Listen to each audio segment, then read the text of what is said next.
So like they do take a little bit to You do? How many people showed up? Okay, just a reminder, you are being recorded because we still have a student who is not able to make it this week. So I'll start with attendance. I was gonna try to remember all your names, but that's not gonna work. Rena sat on this side last time, but now she's over here. Okay, Rena. Hi. Elizabeth or Liz, I think. Liz Curry.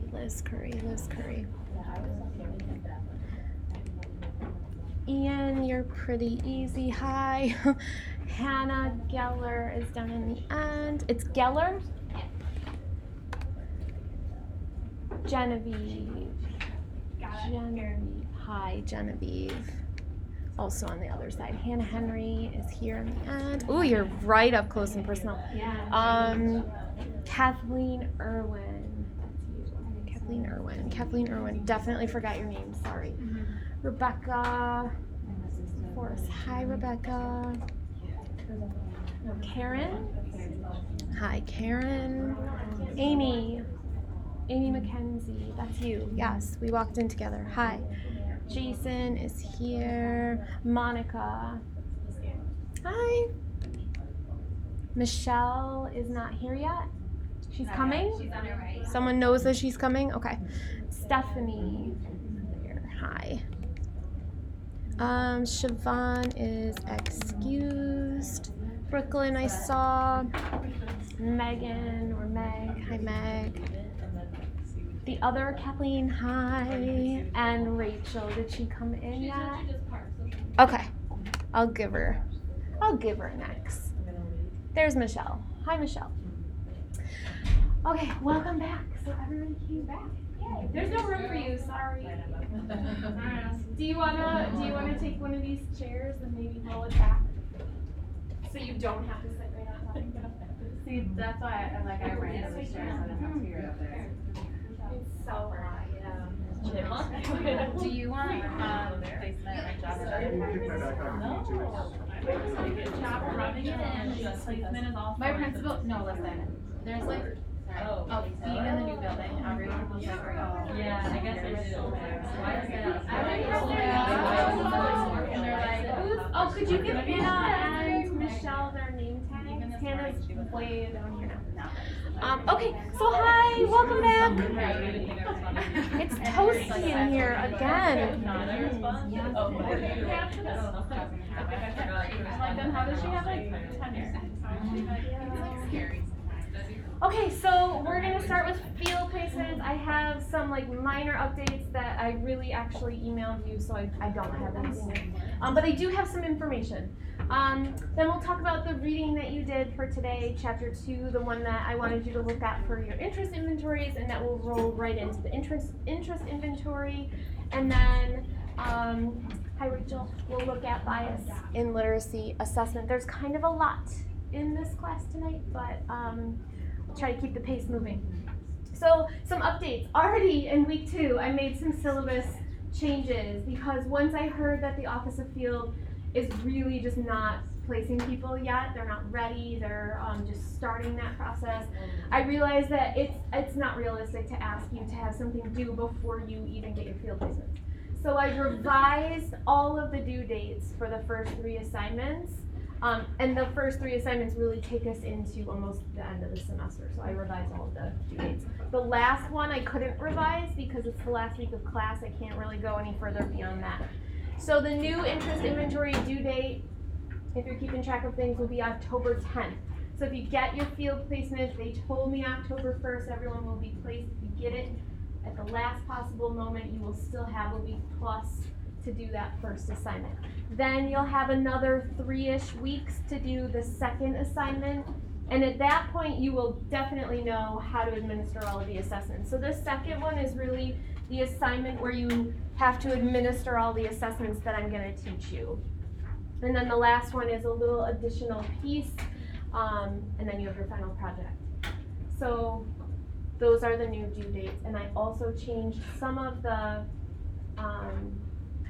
minor due dates, like you should be doing this type of due date in the course calendar, which I can show you in a minute. Any questions about this?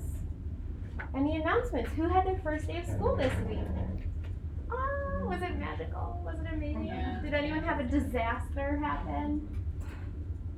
No disasters, that's good.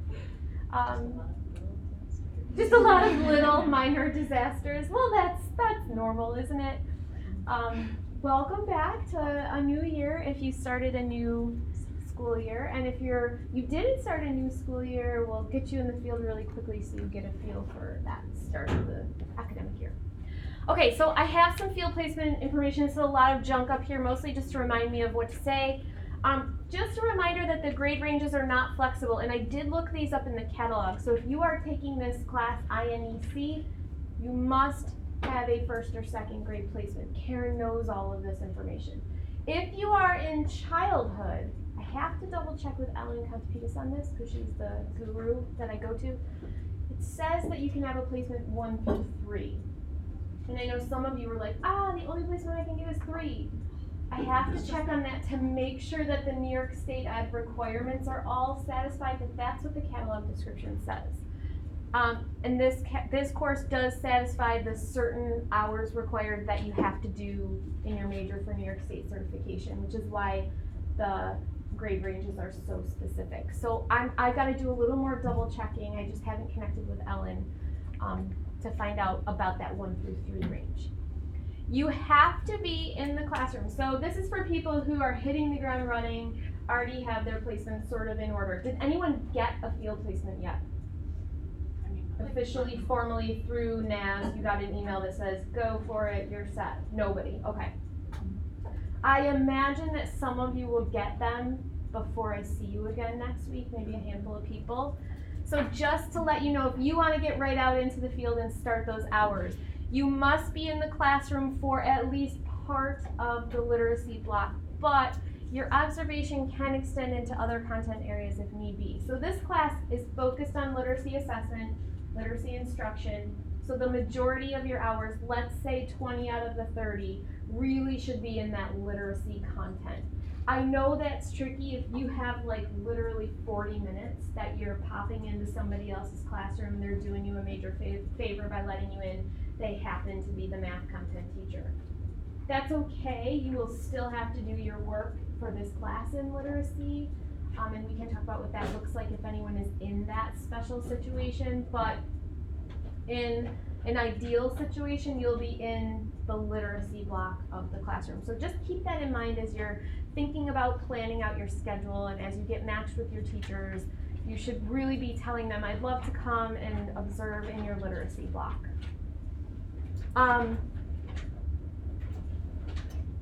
That's just a little description of what you could do. You could spend 3 hours in the classroom, but only 30 minutes. Worst case scenario, you spend 30 minutes in that literacy focus. Okay, so you must be able to work with a focus student in literacy all semester, but it might only be for the required literacy tasks, 30 minutes at a time. The rest could be working in other areas. So the first thing you're going to do when you get matched with your host teacher is send them an email, hi, I'd love to come in as soon as possible, get yourself in there, and then when you meet them, you're going to explain to them the nature of this field placement. And you can say something like, I know that Dr. Sturm, my professor, emailed you a letter about all of this, but I want to just go over what I have to do in the field for this class. Because sometimes they see a NAS student observer and they think you're just going to chill in the back of the room and hang out and help them make copies and help them pass things out. This is a very directed field placement, as I explained in the last class. So what you're going to tell them is that you'll start by observing. I recommend that everybody does the first day that you're there, however long that may be, even if it's 30 minutes or it's a couple hours, where you just observe. Because you're a new person in the classroom, and you know that tends to send children into all kinds of chaos when there's a new person just hanging out. So I would suggest that first day, you just kind of hang out, get a feel for the students in the class, see if you can spot a student that you think would make a good focus student for you this semester. And what you're looking for are children who don't need to be redirected every 35 seconds because they're off task.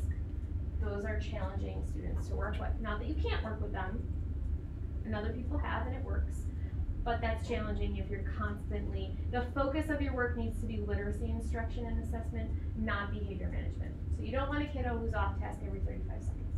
You don't want a student who is super accelerated and advanced, because you're giving them pretty basic reading assessments this semester. So if you pull out the letter identification subtest and the kid looks at you like, what, this is baby work, you don't want that to happen.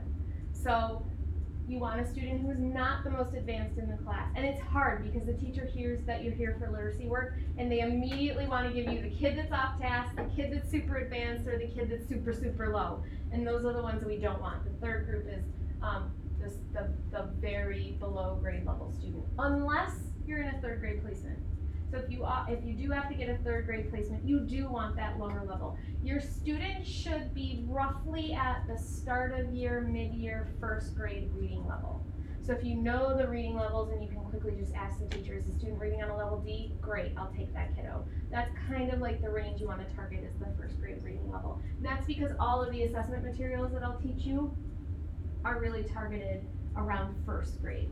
Really trying to capture the student's ability to read emergently. So we don't want a super advanced reader, but conversely, you don't really want to work with a kindergartner who is just beginning letter identification, or even a first grader who is well behind his or her peers. So start thinking in the next couple of weeks. Next week we'll talk about selecting a focus student again. But that's just a quick, I know some of you are going to get into the field, so that's a quick and dirty. You don't want the super high, don't want the super low, don't want the always off task student. So you kind of want that middle of the pack first grader who's doing well, who has some basic concepts and knowledge, but is not way outside of the typical bell curve. So I already asked if anyone heard from Office of Field. So I spoke with Karen and I asked her, she's the interim director of that office, I asked her, how would you like my students to proceed if they have names or they have schools that they would like to be placed in, or they have connections and their placement would be super quick? And she said, absolutely, tell them to email that, fieldxp@nas.edu, and explain the district you'll be in, the teacher's name, the building that they're in, and their email address. And it would be really good if you could talk to them ahead of time and say, hey, NAS Field Experience is going to email you. Just look for that email, check your spam folder, for example. Sometimes her email goes to spam because it looks like it's a spammy kind of email.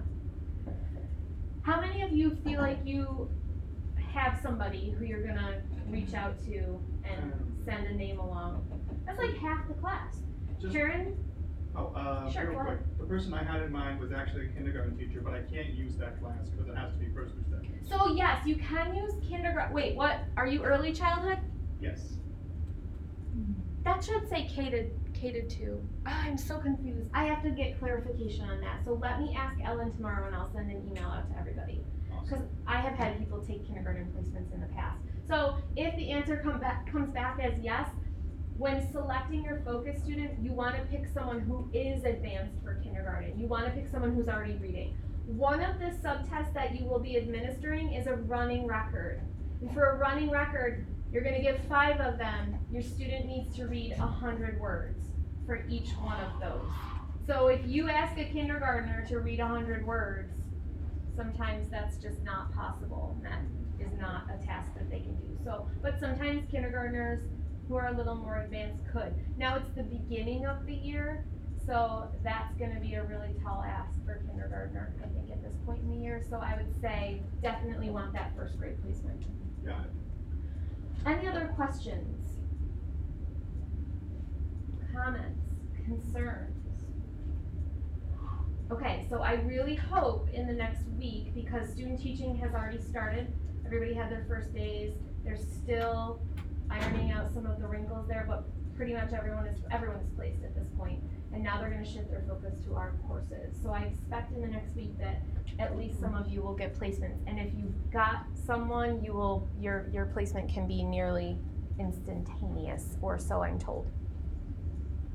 If you emailed me one of those reminder emails like, oh hey, I need this, I would like you to type up a similar thing and send it on to Karen. I had a few of you do that and I didn't passed that information along to her yet, so just send her an email at that address. So should we send this there too? Oh, does anyone have this form signed and ready to give me? I will walk this down right after class and put it in So I don't here in have to like this scan it mailbox. and mail it, okay. No, I'll hand it in. Thanks. Nobody else has this.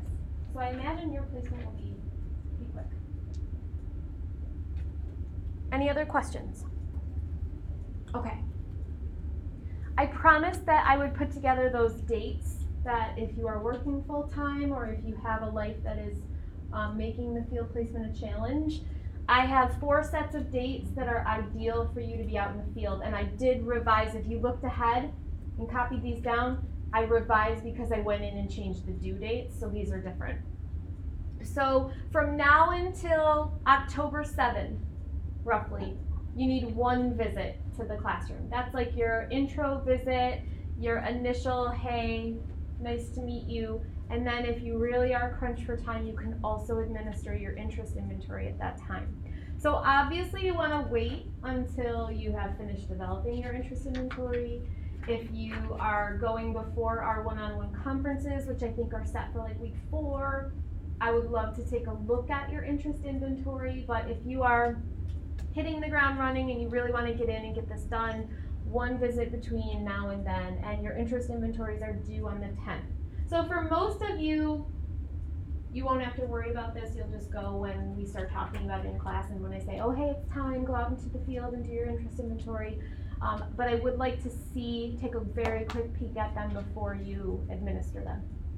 Okay, the next set of dates is right after that. So the minute that your interest inventory is due, we will be sort of in the middle of our running record training, but you will have the observation surveys ready to administer. So from 10:10 to 10:24, these are the most amount of time that you need to spend in the field. And it says 2 to 3 because it all depends on how your student does on the assessment. Are they off task a lot and you have to redirect? Are they very quick at it? Some kids just speed right through. I've had people administer all 6 subtests in 1 visit. I don't recommend that you do that to a child because it's kind of torturous. So if you're gonna do that, you better have some candy or some things that they're into with you. But typically what you're gonna do is break that up into, I love 3 visits. If you can go 3 weeks in a row because it puts some space in between the work that they're doing, gives them a fresh start. And in the syllabus calendar, I have the recommended what I think you should administer each of the 3 weeks. So you're breaking up the running records, you're breaking up the difficult, lengthier subtests. Stephanie, I'm trying really hard for names today. Stephanie. Do we have to get like parent consent to pull our kid out of class for 30 minutes? You do not need parent consent unless you want to record the student doing their reading, and in that case, you will want to send home a consent form. And we'll talk when we do the running record training about what that looks like, but no, you don't need special permission. All you need is the teacher's permission. Good question. Okay, so 2 to 3 visits from the 10th to the 24th. You're going to administer all of the clay observation survey, including 5 running reading records. That assignment's due on Halloween, which seems apropos. Ooh, spooky. And you get bonus points if you dress up in a ridiculous costume that day. I just made that up. Challenge accepted. Oh yes, that will be fun. Okay. Then the next set, you get a little bit of a break. You get almost a month to just digest what's happened to you with the observation survey. The literacy assessment project is due. You need 1 more visit between the 12th of November and the 19th. My goal for all of you is kind of firm, is to have that literacy assessment project done before we break for Thanksgiving. Because I won't see you that week. So that one, I really want that done because then we come back and it's like 1 week and then we're in finals and then the semester's over. So that one's firm. It's due on the 21st. You only need 1 more visit here to administer what's called a digging deeper assessment. So once you get all of your results from Clay's observation survey, you're going to analyze those results and we'll have a conversation. We'll do some workshopping. What do you see? What patterns do you notice? What areas are still puzzling to you? because you're gonna see inconsistencies in the data, why, what's going on. So you'll select a different assessment that I'll offer a range for you, and you'll pick one, and you'll administer a digging deeper assessment, and that's the only thing you have to do at this time. Then you need sometime around Thanksgiving until the end of the semester, you need 1 or 2 more visits. 2 is ideal. 1 is if you're in crunch, that's okay. You need to you're gonna plan a lesson based on everything that you found, teach your lesson, and then post-assess. And it's fine if you teach your lesson and 2 minutes later you post-assess. That's sometimes just how it works out in this class.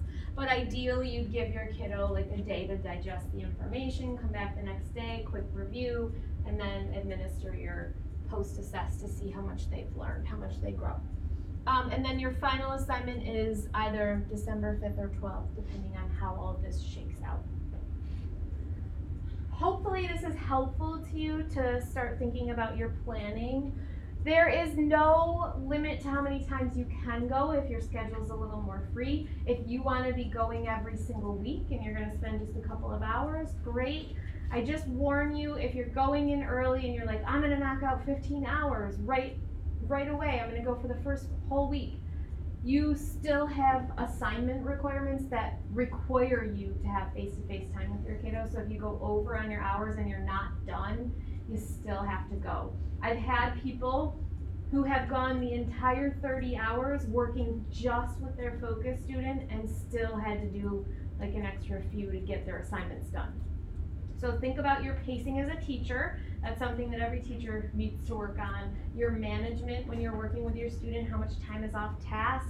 It's good to spend a couple of minutes chatting and building rapport with your student, learning about them. It's bad to spend half an hour before you even get to anything doing that, because then you just are going to run out of time. So the timing really is student dependent. Questions on this? So for people who need to come up with a game plan to present something to their boss because they're going to miss so many days, I've got it down so that at a minimum it's 1, 2, 3, 4, 5. 5 times. And if you think of that, that's like 5 whole entire days, right? 5 times 6 is 30. So 5 whole days. So if you did 5 Fridays, according to this schedule, you could finish everything for this class. Questions? And I know that some of you have other observation requirements and you're trying to coordinate multiple schedules, and I apologize if there's a way that I can make this simpler for you in that situation. I am very open to your ideas, but I think giving you that schedule, that breakdown, has seemed helpful to people in the past. Okay, so what we're going to do now is talk about chapter 2 from the Bursic and the Gunning text that I excerpted this chapter for you. These are all the factors that they talked about that impact literacy development. What I would like you to do, we're doing a carousel. How many of you are familiar with carousel? Sorry, I planned a couple days ago and it's like not fresh. No one knows what a carousel is? Is it like puzzling? I don't know what puzzling is. It's similar to jigsaw, but you're moving. No one's the expert, you're moving. Okay, so that link, whenever I show a new strategy, I try to make it a research-based strategy that I'm modeling for you. So if you click on carousel, it will take you out to readwritethink.org, which is one of my favorite resources. And this is so awkward for me. Sorry. This is a really nice website. It's published by NCTE, the National Council for Teachers of English. Everything that you find on this site is reputable, reliable, has often research articles that are referenced that you can cite, although this one doesn't look like that. But at any rate, anything that you find on here is fair game to use for this class. And this is just one strategy that I'm going to show you. So basically how this works, I'm going to set up these posters that I've made of the different factors that were on the last slide. I'm going to stick these to the wall. You're going to get into groups of 2 or 3. I think I have 7, so it works out to 2 or 3. I'm going to give each group a different colored marker.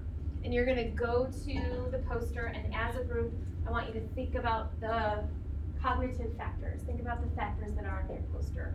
Remember what you saw in the chapter. You can bring your readings with you. It's not a pop quiz. Write something important, a main idea, a key thought, something unique that stood out to you, a question that you might have, a connection that you can make to your own life or to your own teaching experiences. Your group can decide what you want to share, but write relatively small because there are going to be 6 or 7 other groups also writing on this same poster. If drawing a picture seems more appropriate for you, you're welcome to do that. So then I'm going to call time, so everybody's going to get like 3 minutes. This is very quick. This whole activity should only be about a half hour. So you get like 3 minutes for your group to write something. I'll call time. You will take your marker to the next group so that I could follow like the red group's thinking through the whole, all of the posters, and I can see the green group's thinking. So it allows you as a teacher to monitor the students, and you can be selective. I'm not going to place you all in your groups. I'm going to just let it's free for all. You can pick the group you want. But as a teacher, you might think about, this is a more advanced reader, and I'm going to pair him or her with this lower level reader so that together I can track their progress, and you can also monitor who's doing the writing, who's doing most of the talking out loud. So as a teacher, you get the luxury of kind of standing back and seeing how your groups are doing, and then you can track based on the color, the thinking that's happening with each group. And then you'll keep going around in the carousel until you're all done. And then when you get back to your original poster, you and your original group will now see like 7 different groups' responses. You will have a conversation about what you see, and then we'll carousel again orally, and you'll explain what the major themes are on your poster. So that's the quick and dirty snapshot of what a carousel is. Questions? Okay. My goal was to get up here and put these posters up beforehand, but that didn't happen. So I'm going to give you this one, and my markers are floating around somewhere, so just take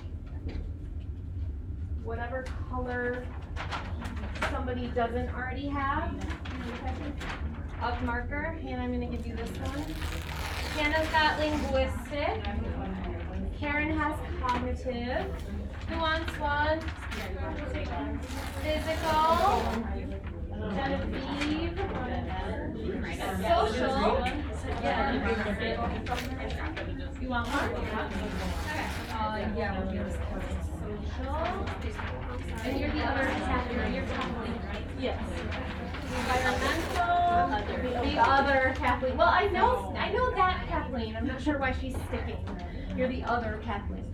This Kathleen is you had me before. And that's right. I've met you. Environmental. So spread out around the room so we're not all squished. Educational. Michelle, you want one? Or are you joining a group? I was joining. Okay. We're supposed to be in groups of 2 or 3. Who doesn't have a group or anything? I'm not that bad. So hot. No, I read that. Affective. This is the last one. Can you toss me a marker? I don't care what color it is. Whatever. I can just go around. Yep. So I don't care what color you pick, just make sure that it's not being used by another group. And I think we'll have to use these ones too. Who doesn't have a group? I have political. Where are the markers? You guys need a marker? Only one group should have black. And I have these extra colors that are probably the same. That's like it's on it. Alright. You can take the black one. Take one black one. And then does everyone have a marker? I'm by myself. Be with our group, because we have black. Does everyone have a group? Okay, so what do we Okay, you have, I'll give you 5 minutes for this first one. Go! Inability to retain information and process it. Chronological loop. Okay, say it. Inability. I can't say that. That's what the first time. Inability to process. I don't know. What do you say? Information from.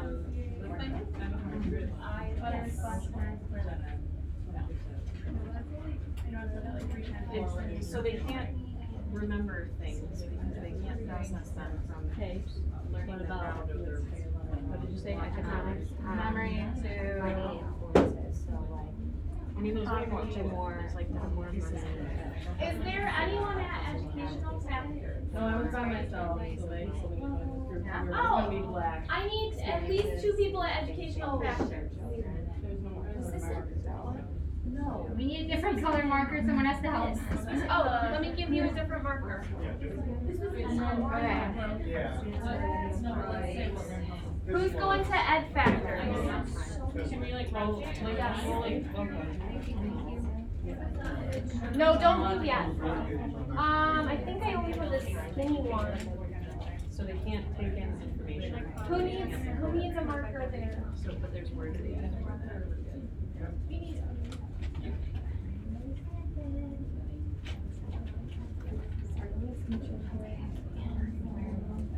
Here is. Oh, you're gonna use a highlighter? Schools?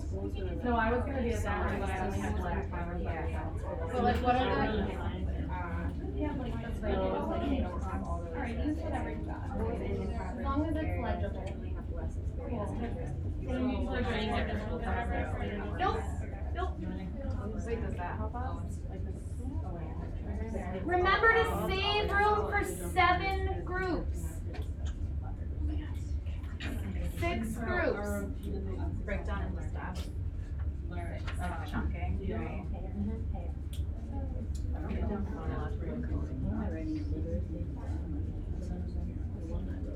How do I spell that? I think that's probably fine. I feel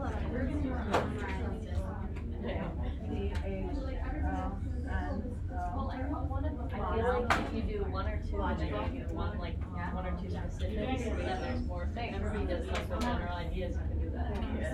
1 more minute. Huh? What? It's okay. It's fine. Everyone has to go. Like 7 more people have to write. Yeah, they can write over here. Oh, That's what, yeah. you took up half the paper. Sorry. Someone's gonna have to draw a picture. Or a Don't write question. it You down. took up half the paper. Wait, guys, wait, let's leave something else. You weren't supposed to write everything. Yeah, Hannah. We had too much time. Hannah. You did all of You the guys things. can It's okay. expand on it. Yeah, we don't know what those things mean.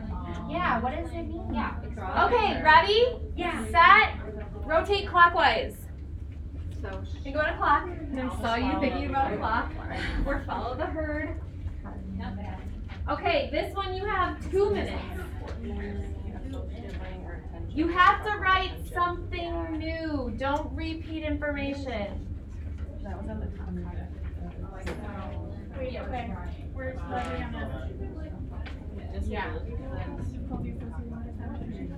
Yeah, and just get all Social, cultural, economic.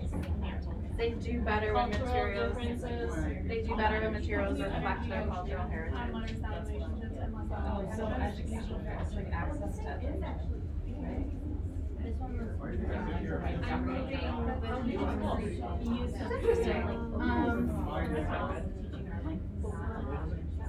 I'd be still running around all over the place and you're just like. Oh, I have so much.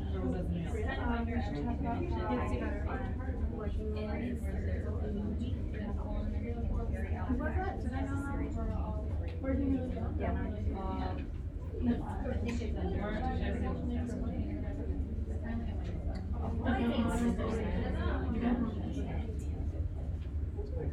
Carry out the action.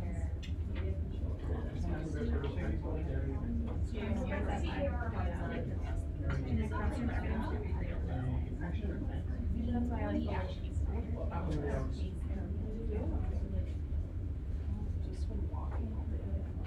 I pulled my quad. I was helping my friend like hang up a bulletin board in the room. As you're working on this, if you have any personal expertise, some of these areas were not as well developed in the text. If you have personal expertise you'd like to add, please feel free. 30 seconds. So I'll give you the. I'm about to write up all of this. Literally. There you go.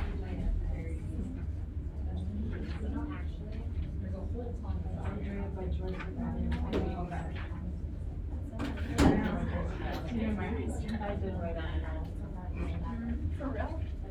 So you have like 10 seconds. Yeah. Okay, time, rotate clockwise. This should be your third stop. Why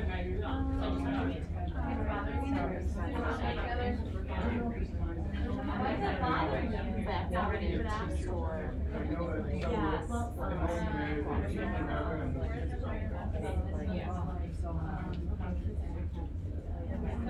Don't forget, you could ask a question.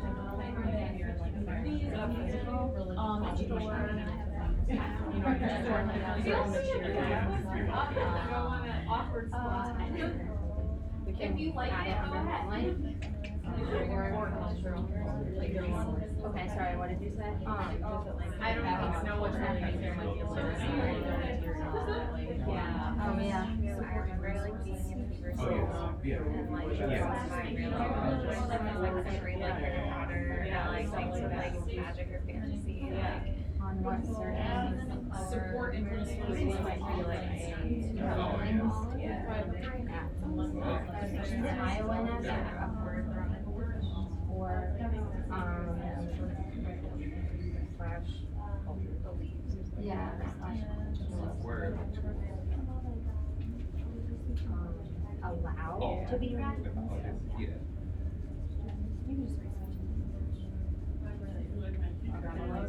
I'll put like here you pose. I can tell you back. Yeah, because it probably But it's like the same. books for like kids and families. In here, 30 seconds.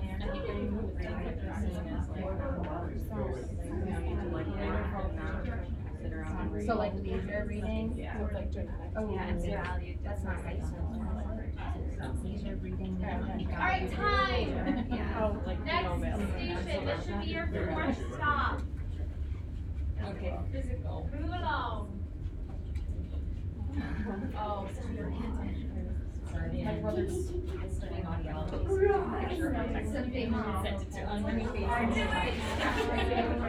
Yeah, this is like music. I know, yes. So high. So I'm just standing right. I didn't realize I was hot until you guys What did you say? You're dying. Sound vibrations. Oh, Wait, you linguistic and, Would it be NL? Yeah, I know. Linguistic factor? Isn't that all? Do you remember it talked about English Yeah. Did that happen or not? Contribute to Caring for children, make sure reads you or like bring you some simple.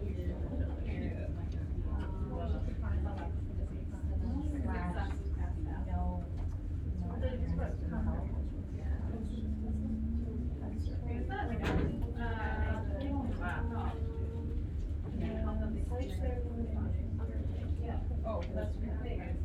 I have word finding. Brain's not loud. I've been really bad. No, you're fine. I got the markers. Something good.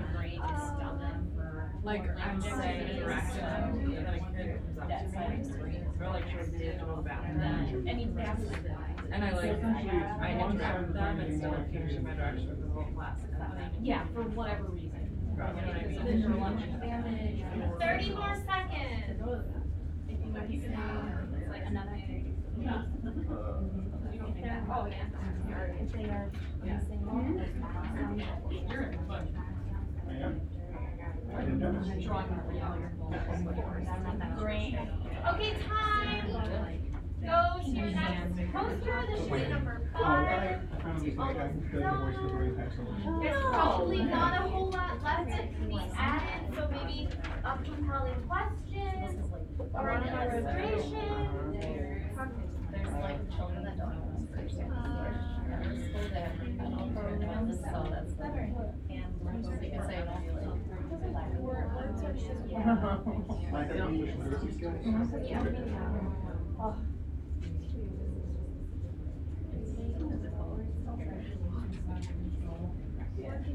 Love it.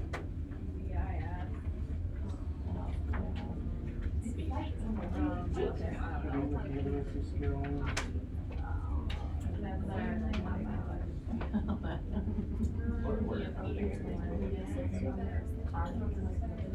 There it is.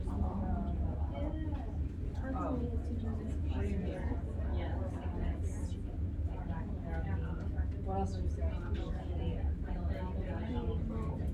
Yeah. Do you guys have any connections to these? So, okay, so like today, I read my students who were gonna do math, but they came back from PE and they didn't. It just sat. Instead of going straight to math. How should I write that? What else do you So, No, I don't think we're going been doing a lot of this. Or we can also, because I didn't know that about, like, if they have to focus on direction, did you have them repeat the directions? Oh, 30 seconds? She's still struggling with language. She's getting the words slowly, but not at the same pace as most kids. She's still trying to that. Oh, yeah. Yeah. Going to, just like to keep saying, I just like to talk with Okay, move to your last poster. There's second to last. Yeah. Isn't the next one your home base? No. No. Move your second to last poster. Preferential city.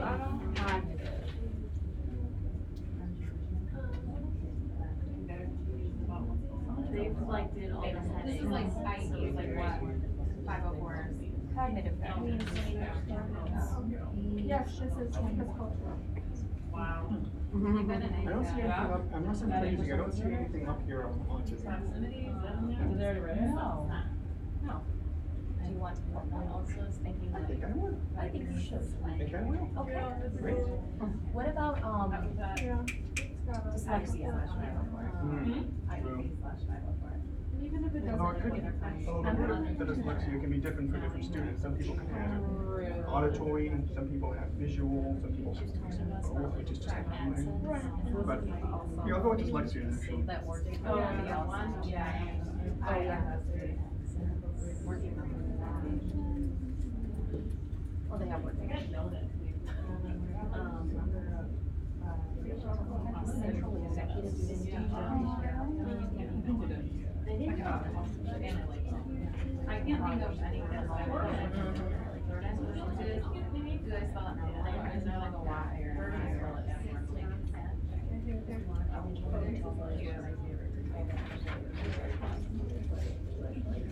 I have, like, not Jeremiah. Did you? And they spell like. Yeah. I was, I know, because I just did that check for another school. A Y. Oh, That's weird. It's like everyone else. You can just feel shit. It's not Like, mine. in a big deal. Well, I'm telling you all, it's in a line. I got They're really friends into from it. there. But I've gotten some something. 30-minute warning. 30-second warning. No, I know, but just side note. Did you put the central? Yeah, so like, all these things.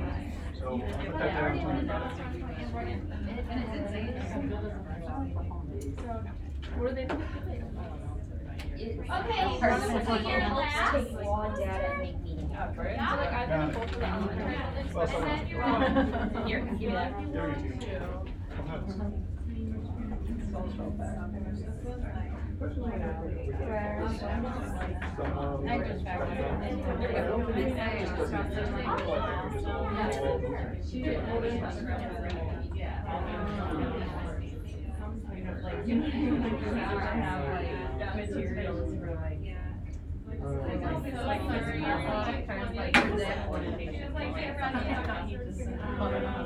Support, reading later reading. I was thinking directions, like, hopefully know who your next later. Like, or like reading. Yeah, Jeez. and she had a job like. Well, maybe. What should I say about that? I was gonna say, I know there's discouraging for students who don't know how to read. Have a difficulty reading. Yeah. Or if they're learning a second language. Find more. There we go. Flip the language. What's in here? Like they're not being taught physically on my page. Language learning disability, language delayed. So it's not same happening but slower. Like not finding how to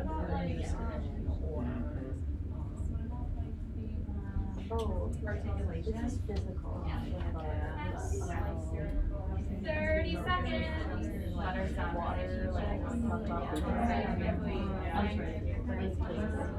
Well, you could write it.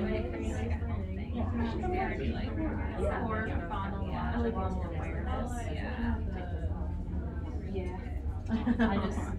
What was it? Oh my god. I got these. Oh, Banana. Okay, wrap up that final thought and go back to your starting poster. It's okay.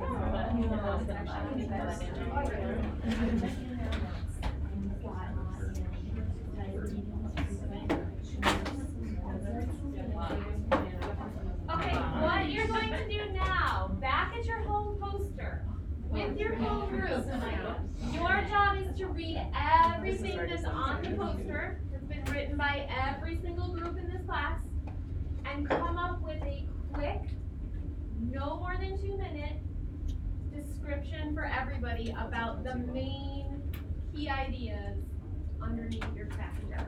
So maybe strategize a little, what you can say for 2 minutes.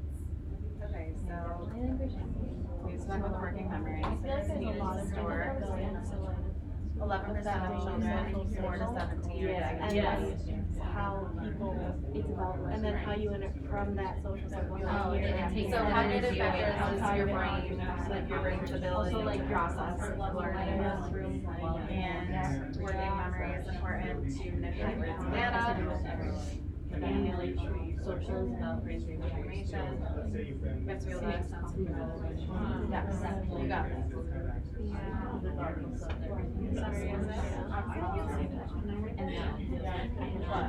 I can't say the shit, so right now. Cultural. Because like your brain's ability to process data. Your eyelids are amazing too. Like your wedding? No. They're not even.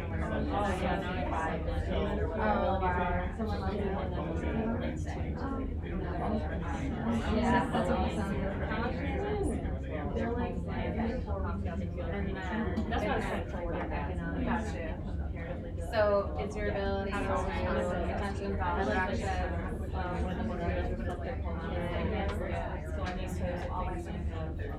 How much is it? Right. If you struggle, cognitive with literacy. But it's like something you maintain, like once you do it. 30 seconds. Come up with your description. So we're gonna start with that. Cognitive factors is your brain's ability to. That's data and retrieve information, make sense of new information. Part of that is your working memory, how you manipulate words or data. We could read everyone. I'm just gonna say what I really Yeah, and we'll say students who struggle cognitively oftentimes have dyslexia. Okay, time. Or what you need. Yeah. Okay. I would like to start with the educational factors, and we'll just go clockwise again. So each group has about 2 minutes to explain all of the factors and the key ideas that are on your sheet. Okay, so a common theme was basically the quality of teachers, resources, and instruction, and how those play a part in the learning community, but also keeping in mind the economic factors that you'll be going up against, such as poverty or coming back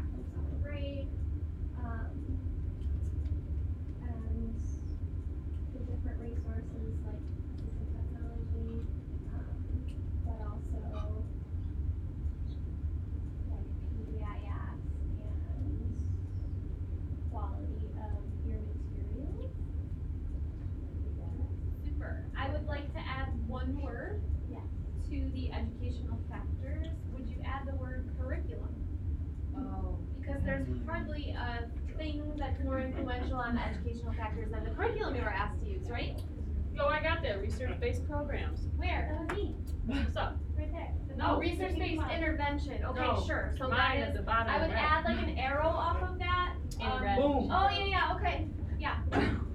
But still add the word curriculum. See, that's the word I was looking for. I'm glad you thought of it. You're still developing your vocabulary. Alright, awesome, I see a lot. I noticed some interesting overlap between this domain and another one. Which one is it overlapping with?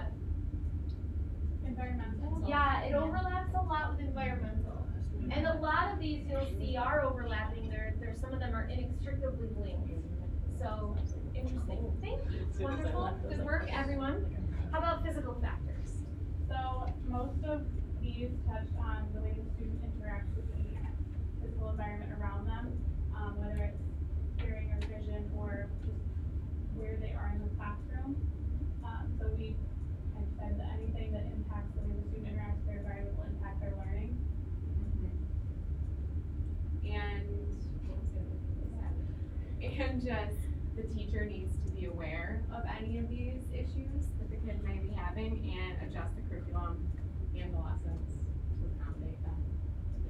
What is a teacher's role in diagnosing? That's not the right word, but in identifying maybe physical. Recognizing like signs or deficits and referring them to someone for screening or like testing. Teacher as the refer to another professional.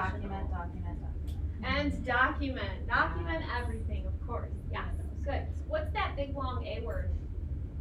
Amblyphobia. What's that? Great. Who wrote that? We did. It was in there Amblyphobia. about like having different vision on each side, so you can't tell. Like, Yeah. if people are far away or close or whatever. Yeah, and it can cause all kinds, there are a ton of visual impairments that can physically impact a child's ability to read, and that's just one of them. Good, well done, thank you. Linguistic factors. Ooh, look at all the arrows. First, one of them, first ones was articulation difficulties, which, they said that they can waste energy on the letter-sound relationships and less on like comprehension of what they're actually reading. And then down here, language spoken at home, which like could be slang or accents or something like that. And then the phonological factors, there's four phonological awareness, and that's gonna be difficult. And then, of course, they're gonna be working with the additional speech and language, collaborating with those teachers to make sure that you can identify or, I guess, address those issues before, because reading is gonna come after that, and it's gonna be more difficult. And then lack of English literacy skills, like if they weren't born in the US or they have limited language exposure, like if they're not spoken too often in the home or something like that, then they're not gonna have an idea of what these words are, let alone being able to read them and make meaning from them. This category gets very sticky and muddy and murky when we start talking about English language learners. English language learners are consistently over-identified as having language disabilities or linguistic disabilities, when in fact they are simply learning a new language, and if they're tested in their home language, they have no deficits at all. So that's something to keep in mind, especially thinking about literacy. Language and literacy are so linked. And thinking about, I see that question, what was that question, Hannah? Yeah, why didn't they address ELL? Why didn't they address ELLs? You'll see the rest of our book really focuses on what to do with English language learners. Every format that they present, format is like their kind of lesson plan. Every format they present, they talk about how to teach this to English language learners and what to do with them. I think that they intentionally don't put it in the linguistic factors, and why? Because they don't have an actual issue. Because it's not. What's the issue? It's not their language issue. What's the issue? Translation, yeah. It's actually a teaching issue. It's not a language factor. It's not a linguistic factor. It's the teaching not matching their language needs. They don't actually have linguistic needs. They have translation needs, they have a language barrier, which is a whole different thing. So I think that that was an intentional move by the authors that I fully support and think that it's worth pointing out. I'm really glad that somebody asked that. Good. Okay, what else? Hannah's still adding information. Are you adding the things that I'm saying? Okay. What's over there? Cognitive? Yep. All right, what are our cognitive factors? There's a lot. So, so the cognitively, they talked about like it's your brain's ability to process data and like retrieve new information and make sense of that new information based on old information. And there was a few different things talked about like ADHD, ADD, like types of dyslexia and then autism in that as well. And really they talked a lot about how the teacher can adjust and accommodate things to help those students and meet those needs that they have. And then there's a focus on your working memory and how like that's needed to store the information and also to be able to manipulate new words and data that you might be having. So if there's problems with your working memory, you're obviously gonna have difficulty with it. Great. Yeah, many of the learning disabilities that we have as categories of learning disability will fall under the cognitive factors, cognitive issues. Great. Thank you. What's next? Social. This is my favorite one. Our main idea that we took from it was about making sure that students feel safe, comfortable, and accepted, no matter what level they're at in the classroom, the school in general, and at home. Yeah, so economics we thought was also a huge factor. More money equals more opportunity and experiences. So we also tied that into if both parents work, then less time with the kids, and that can affect them socially. And then we also focused on how can we as teachers meet the needs of each individual student, because they're all going to have different experiences with this. I also liked, someone brought up, like reading, writing, materials that relate to students' cultures, if they're different, the same regardless, like relating to multiple cultures. And then someone also touched on bullying. Whether or not it has to do with literacy, it's going to impact probably everything in the classroom. But Sure, much of the bullying that happens where? Online. And how are they doing that online? In the lunch. Social media. They're posting, they're writing to each other these nasty, horrible things. And then it of course comes into I was thinking like second graders. Like, oh yeah, you're young young. on the bus. For sure. On the bus, yeah. The bus. It's always on the bus. Good. I'm really glad to see that people in the room are thinking about the social cultural context and thinking of culture related to this. That's super important. We will talk about that a lot this semester. Are you all familiar with culturally responsive pedagogy or culturally sensitive teaching? We will talk about that and how you can, actually we'll talk about that today when we look at the article about chicken or bias. So super happy that was on there. Good. Thank you. Well done. Environmental. The big thing that we collectively came up with is that this boils down to is access. So people in rural environments don't tend to have access to the internet as much as people do in urban environments. That can lead to problems, although less cyberbullying, so that's a plus. There's that. Poverty can restrict access to materials and books and other things that a child could need, like high quality of food and good quality of water. And safety of the environment, of the home environment. So if a child is, drinking water from lead pipes, that's a negative for them on the environment, and that can lead to health factors, which will restrict their access to things even more like social activities and things like that. Yeah. And if they're in like a single parent home, nothing wrong with that, but if the parent is working full time and they've got other siblings and stuff, there just isn't as much adult to go around and provide that positive influence and help them with their reading homework or whatever, so. I will ask an impossible question just to see what you're thinking. What is the school's role? I see someone put classroom environment. That's great. We definitely want to think about that. But thinking about what they're talking about, that outside environment, like kind of the social social environment that kids are raised in. What is the school's job? What is the school's responsibility in that sense? Provide resources. Access to resources. If we see something, say something.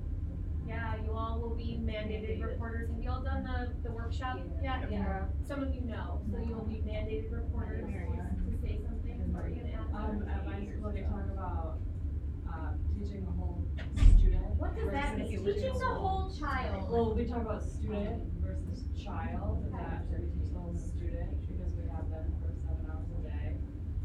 But there's so many hours that they're not at school and we can't control what they're doing, so we need to be partners with whoever they're with outside of school, Love it. so that the whole child is addressed, but we can't be responsible for the whole child. I love that stance. I think that's a really nice way of looking at it. When they're in your classroom, you look at them as the whole student. When they leave, it's the whole child. And how can we partner to make sure that we're all being effective and doing the same good things? Communication is huge too, between parents. Keeping up that line of communication. Good. Nice thoughts. Did you want to add something? Someone have? All right, last one. Affective factors. What are the affective factors? I mean, we talked about how this is like the student's perception of learning and their motivation and how they feel about learning. And this growth mindset versus fixed mindset stuck out to us. It's like learned helplessness would be like fixed mindset, like I can't. Sometimes therefore I won't. And then the growth mindset is more of that like having the motivation and having the intrinsic motivation and being able to persevere and just keep trying new things and feeling successful without always being successful.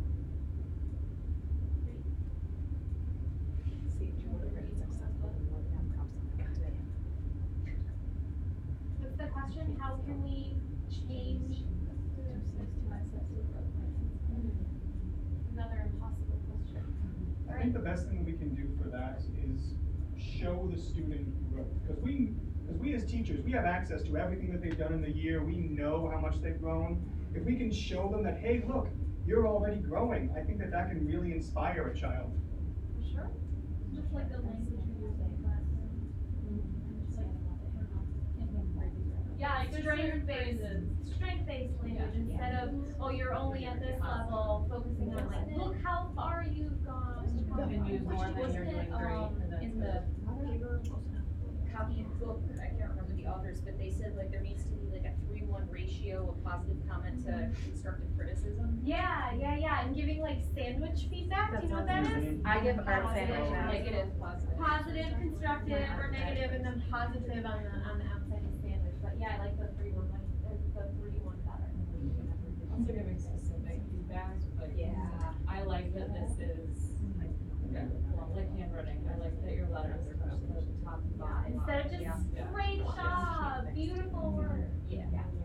And then I've been reading recently about how we over compliment our children and we over tell them you're so smart, you're so brilliant, you've done such amazing work. And I was the #1 guilty person of that when I taught. I was like effusively over complimentary of our students, thinking more about the words that we actually choose to use with them, like you were saying, and instead of saying you're so super smart, I really like how you did that, how about this, so that they're kind of always thinking of a way to improve and get better, and we don't create a generation of kids that just think, I am great, gold stars all around.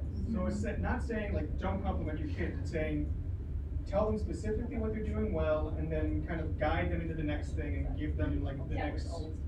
Yeah, so they're using that effort. It's specific. Yeah, embracing the effort rather than the thing that they produce.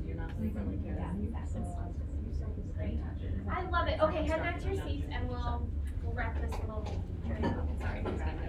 It's hotter up here. You're so lucky for that.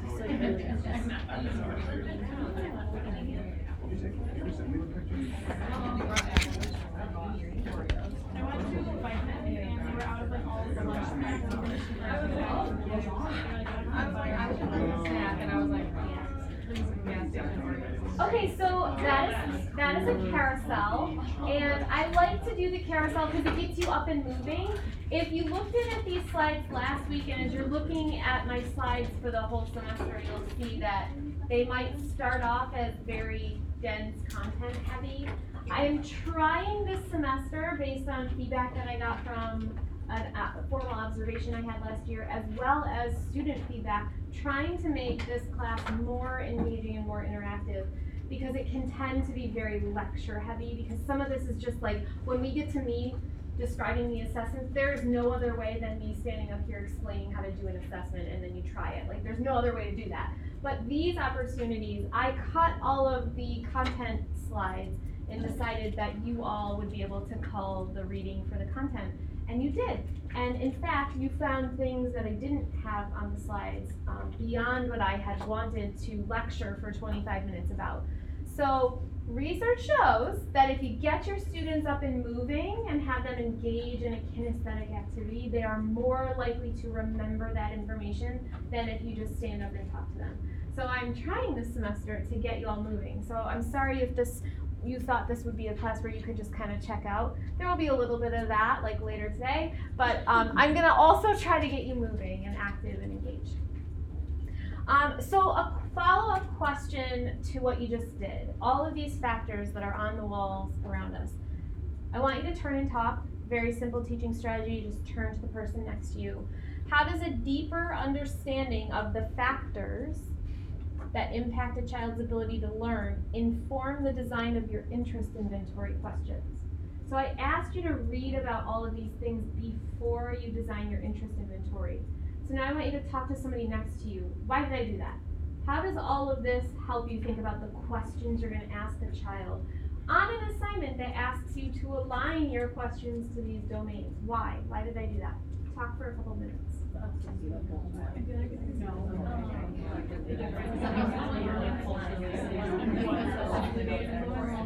know what, either you need to change or like how you need to accommodate a child to make it learning a better, not better, but like more effective. Yes. And I mean, looking at a child and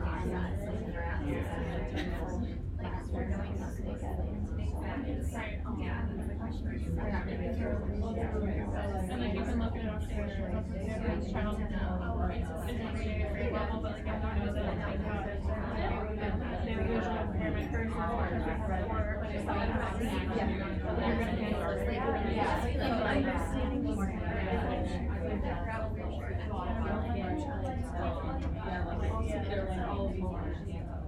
Yeah.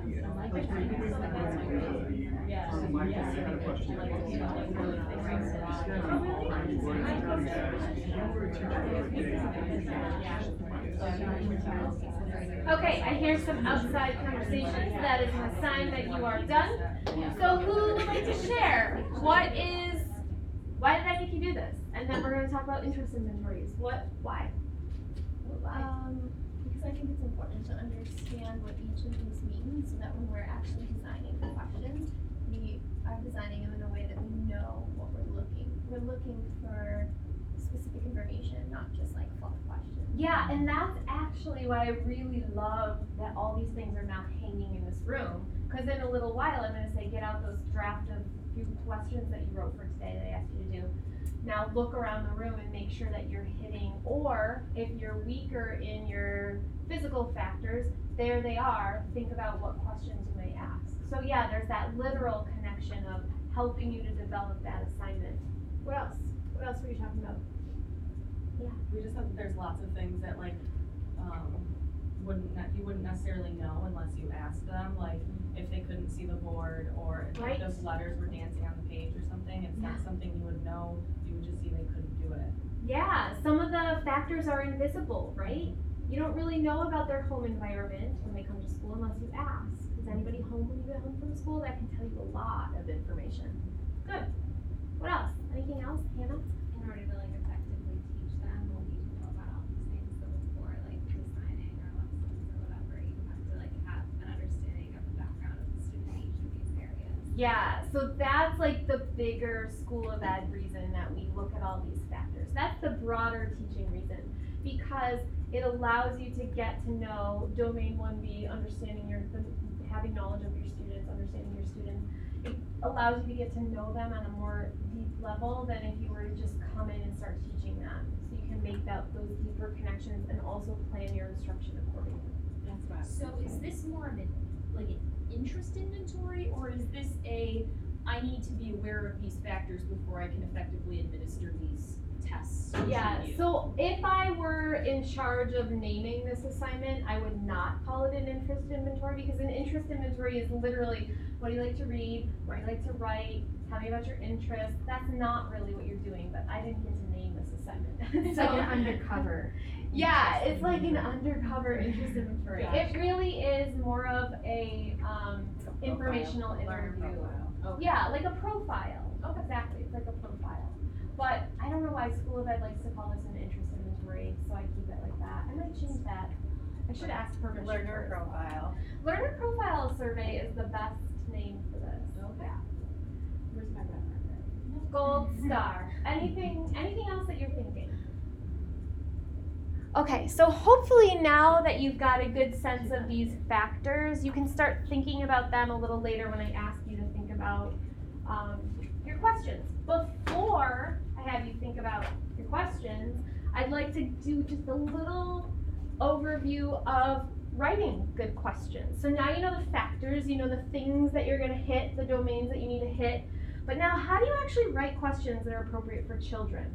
So what I've done here is created some tips, and I have this sheet for you, so you don't have to worry about writing this down. You're going to get a copy. Actually, I'll give it to you now. So take one and pass.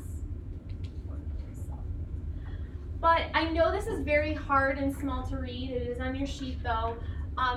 But these are just some tips.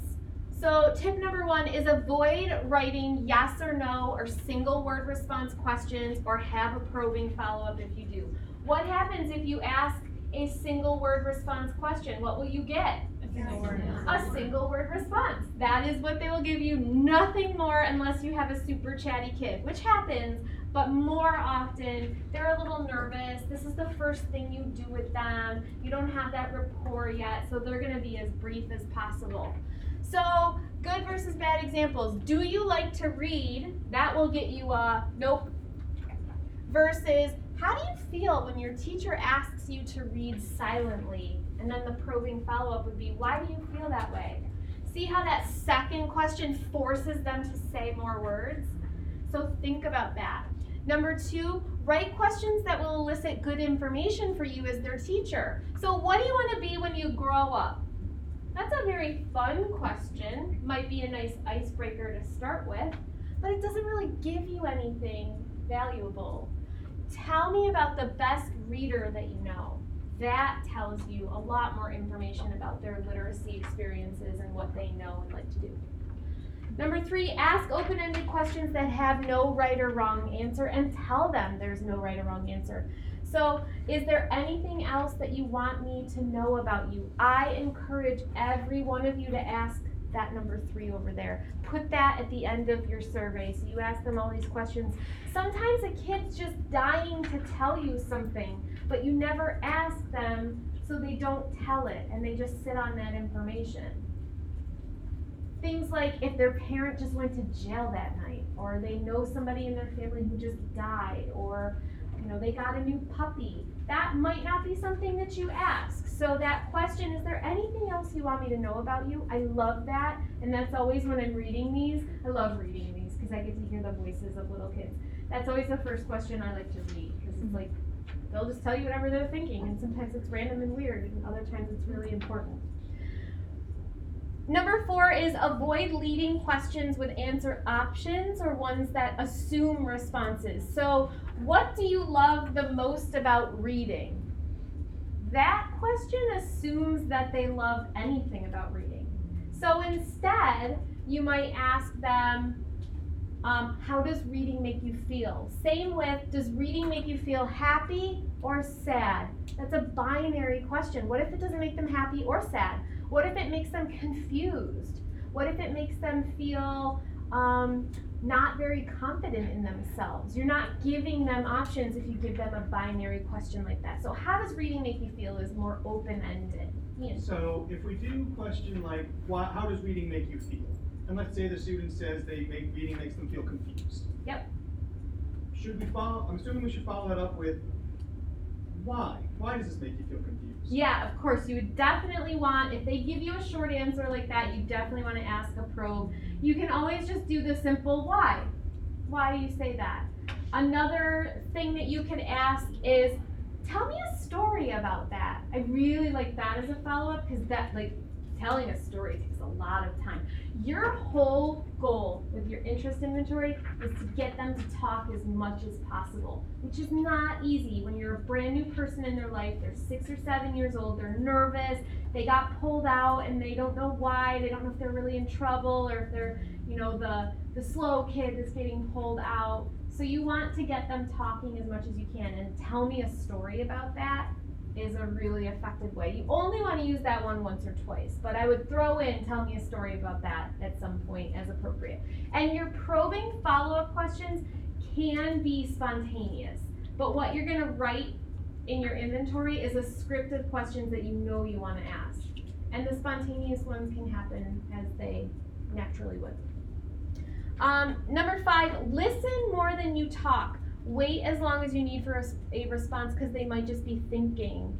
And also allow for no response. So things like, do you need to think about that some more? That might be a good thing to ask if they just sit there.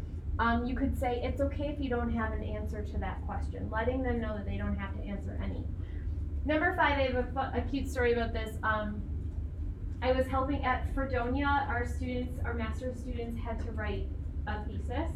And one of my students chose to do research, and she was interviewing 7th graders, I think, middle schoolers, about their writing experiences. And she went back and she recorded all of her interviews. She went back and listened, and she came to me the next day and was like, Dr. Sturm, I feel so bad. I answered every one of his questions for him. I have to throw the whole interview away because she had like a quiet kid, and so she would fill in the blanks. Like she would ask him, when do you like to write? And he would just sit there. And so she would say, do you like to write at home? I like to write at home. And he would nod. She said he had like 6 words the entire interview. It was all her talking. So just be careful, especially if you have a quiet student, not to do that, not to fill in the words for them. Really give them some time to think and some time to respond. And if you catch them on a day where they just like are not talking, it might be good to just read with them for a little while and come back the next day and try again. Number 6, use tell me or describe for me. Those are my favorite prompts. Tell me a story about a time that school was hard for you. So that could get at any number of these, like the physical factors or the cognitive factors. Tell me about a time that school was really hard for you. You'll get a little story. Or describe the smartest person that you know. That hits some of that affective domain where they have to talk about what motivates somebody or what a good reader looks like. Number 7, use kid-friendly language. So instead of, what do your parents do for a living? People love to ask that question. If you ask that to a 6th grader, they're going to be like, oh, what? What do my parents what? Instead, tell me what mommy and daddy do when you're at school all day. That will get, you can know if mom is a stay-at-home or dad is a stay-at-home or if somebody works or if both people work, but it's kid-friendly. Number 8 says allow alternative formats for response. So if they're really stumped or they're sitting there and confused or they just checked out, you could say, can you draw a picture to show me your answer? Or can you write a poem or whatever format you would like. Don't require just responses in Number 7. Yes. That assumes that they have a mommy and a daddy. You and caught they me. Both work. So what rule did I break? Assumption rule? I made an assumption. I broke rule number 4. Yes. You should try to write your questions to, so Kathleen, rewrite that. What could you say instead of tell me what mommy and daddy do when you're at school? Who lives with you at home? Okay. Or What if they don't have a home? What if they don't have a home? That's a good point. So my suggestion is to ask your questions in a sequence. Yeah. So you can start with, where do you go when you leave school? Where do you sleep at night? Those can Yeah. get to. And then who lives with you at home? And if they say mommy and daddy, you know that it's okay to say when mommy and daddy there. But great point. Another way you could, do you have a suggestion for how to revise? What is it? Whenever I talk about like home life like that, I always just say adults. You take it home to your adults, because it might be grandma or grandpa, it might be mom or dad, it might be Love mom or it. mom. Safe So I just language. say when you take it to your adults. So Like, there's tell me some what the somewhere. adults in your life do when you're at school. That's another way to word That's it. it, yeah. Love it. Yeah. Great. So you can already see that this is tricky. People think, oh, I'm just gonna write some questions, this will be easy. It's actually pretty hard to write questions that assume nothing, that are not quick responses, that fit all of these rules. It's actually pretty hard. How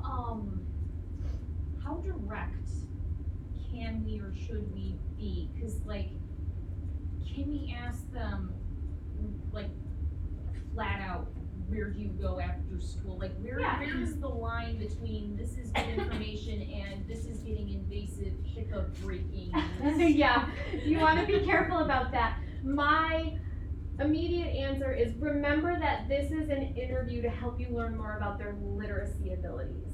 So you don't have to dive too deep into, did you get your measles, mumps, and rubella shot? Like, you can leave some of the privacy issues. Yeah, that's vaccinating. You definitely don't want to ask about that. You can leave some of that stuff, but don't feel afraid to ask about their home environment, just a little bit, like who's there when you get home, what do you like to do after school, but do remember that you are looking at their literacy profile. Okay. And also kind of take the teacher's lead, like if you get a student and the teacher's like, oh, I know this student lives down here with these people and the student's background is this, I had their older sibling, that can also help you to think about how much you can ask. Okay. Yes, Liz. Before we administer this to the student, do we have to submit it to you? So I will sit down with each of you in a one-on-one, really quick look over. But if you're going in early and you want me to take a look, I do like to look at them. It's not required though, but. Yeah, I feel like it would be good. Yeah. Yes, that option is available for anyone who needs it. Other questions? Okay, so what I want you to do on the other half, the other side of this sheet is a quick little exercise, 5 questions. You can work with the person next to you. I want you to consider each of these bad questions, explain why it's poorly written, and then revise it to make it better. And then we'll quickly go over these. So do you like school? What's your favorite subject? Who reads to you at home? What do you do for entertainment purposes outside of school? And what's your favorite food? Those all seem like pretty benign questions. How could they be better? Take some time and chat with the people around you and figure those out. And we're approaching the 5:30 hour, so if you need a quick minute, we can roll into a little break here. Yes or no?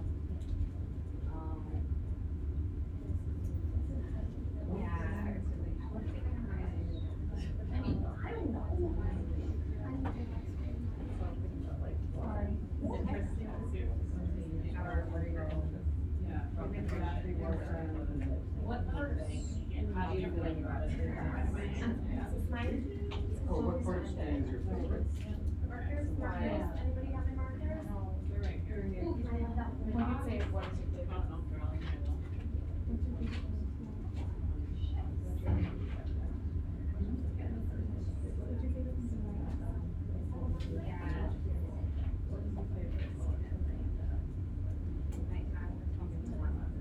Do you all have any markers? Markers? Oh, Meg, I think it's under your, is that mine underneath your name tag? Oh, yes.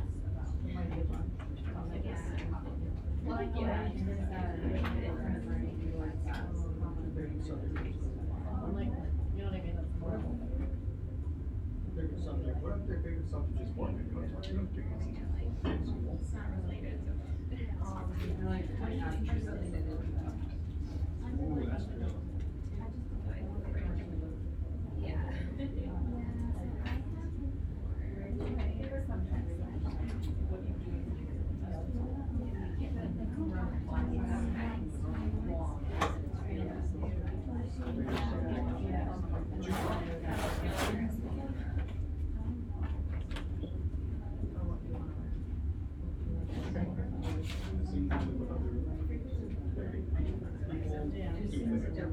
Too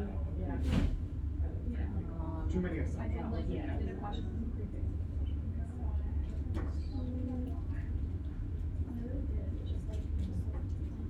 It's literally I'm like, I'm not reading, or no, like,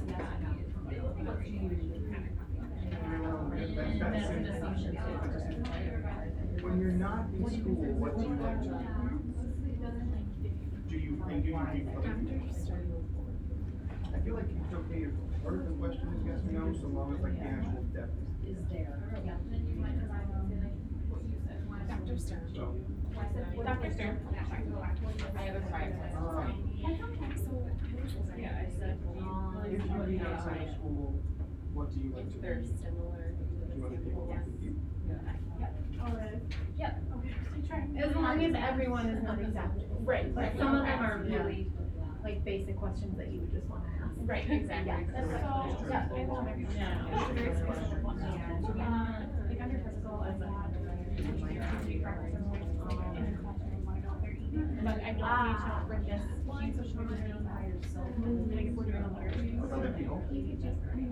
But it could let you know about I mean, your yeah. and like starting with what's your favorite food could be like a quick question that gets them in, and then They're all I like it. They're all kind of like sequenced, cause like I wanna ask them something simple and then lead into. I would leave it.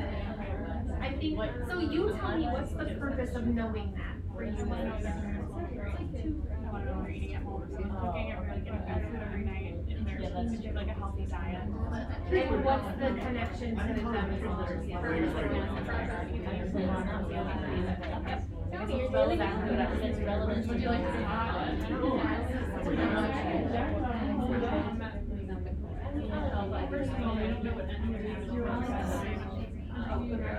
Let's take a break, roll into a break, come back at 5, be in your seats at 5:40, and we'll go over these.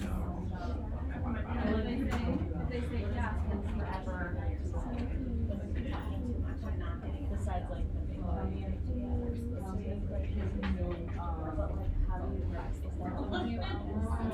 What's wrong with what's your favorite food? Yeah. You tell me. one more. So ask me. Oh, you would just say. Yeah, pizza. And it's not a video.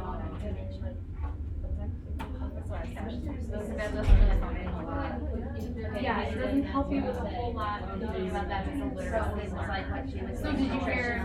Okay, so more So like. she asked like, what's your favorite food then? Do you eat breakfast before school? Who cooks you dinner at night? What are you eating for dinner? Those kinds of questions can help you to learn. Or like, what's your favorite thing to eat for breakfast? Give them that option. Would that be better?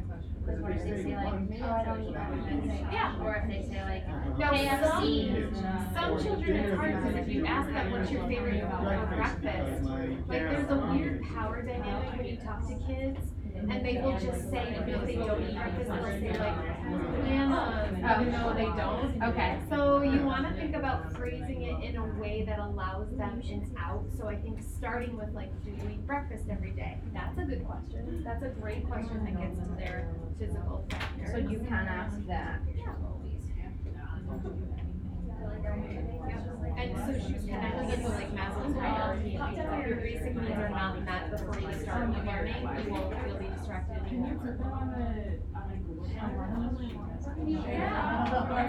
I'll put him in the drive. Are you gonna put him in the drive? I was going to do that. If you did that, I would be so happy and appreciative. Thank you. Yeah. Thank you. Take a bow. Appreciate it. We're all gonna ask you to email us, so. I'm gonna follow. I think you have access to put it in the drive. If you don't, make a folder and share with me and I'll drop it. Okay, sounds good. You should be able to add things. I'm literally can making actually you a probably just Google airdrop Classroom. it and do it now. I'm making a Google Classroom and copying all of your work and putting it in there. Okay. Okay. You know, you're never gonna lose access to Google Drives. You don't have to do that. I know, it's like, I feel like I can't see everything that there is, and it's There's a like lot. stressing me out. There's a lot of Because folders. it's not like like I love it when it's like sequential, and then also in Google Drive, like literally it's just for me, cause it reminds me when things are due, Okay. and that's so, I get but it. it's just so funny. Do what you need to do to make yourself successful. Yeah, I get it. I get sometimes lost in the layers of folders that I've created. Makes sense in my mind, but I've been doing this for so many years that I have to remember, like, not everybody finds this to be convenient. I don't know, I like that everything's like in one location and that it's online, I love that. I also hate recognize papers. that it's a little overwhelming that literally everything in the class is already posted and available, like. Love it. You do? Yeah, I don't like when it's not there. No. I like keep clicking, I'm like, why is it not there yet? Why? My Have you ever taken a class where like you have to, like stuff on Moodle has to appear and it's just not there? and Yeah, it they has have to like take the up little, the the class? when eye they turn off, unlock and then they it. like. Yeah. That's how my last summer class was, Oh, I and it was hate like, that. she wouldn't lock into like that day, I and hate you that. could see all of it, you just couldn't get into it, and so it was like. I took a grad class in my PhD program and the professor would consistently forget to open up the discussion board. Yeah. And I would have to email him like, Dr. Bruce, I want to post my response. I'm such a dork. Can you open the discussion board for us? I hate that. But then the flip side is that you can like see everything and get overwhelmed. But I like seeing that. I find that Yeah. education students are like super planners and you all want to like Yeah. get your stuff, get your ducks in a row. If needed. If we weren't, that would be horrible.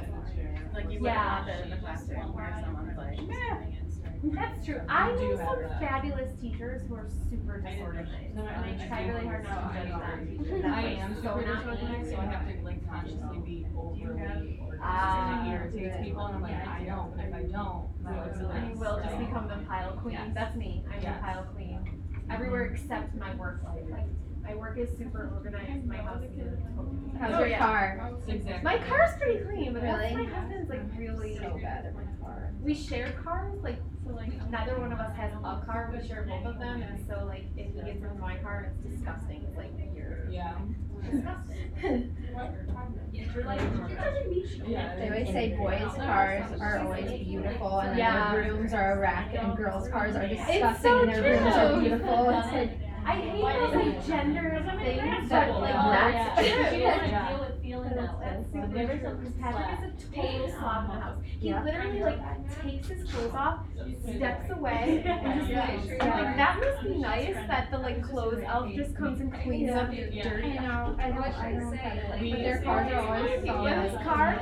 I moved to my room around last night when I got home from work, and my boyfriend was helping me, and I literally had 2 trash bags of just his socks. And he just like takes them off. Oh my god, so does he just buy new socks when he's out? Yeah, and then he'll like come down and then he'll leave in the morning and not put them back on. And so he had 2. He's like, "You're all my socks." I was like, "Yeah, I know. They're in a pile." I don't know how they work. I hate so aggressively. Sometimes I look at Patrick and I'm like, how?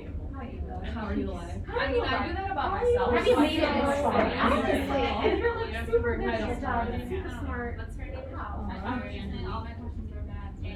Angel. Cause I like it. I'm going to stand in the air conditioning for the remaining. Well, you said you were more advanced than the chair. So hot. And I'm in This a room is so terrible. I understand. How's it going back here?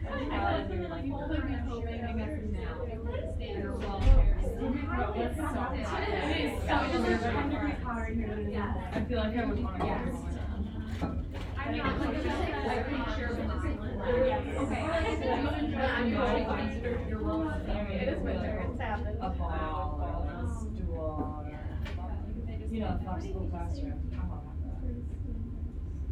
It's like that time of year. Nobody has any good first day of school stories? Yeah.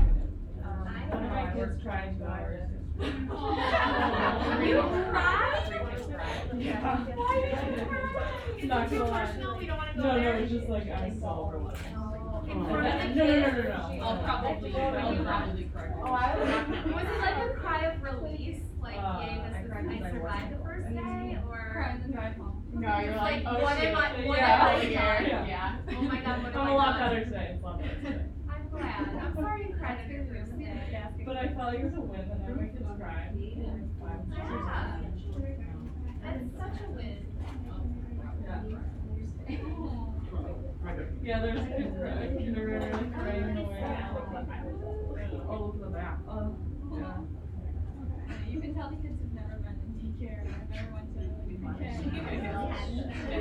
know that happens. Oh, the Max crack too.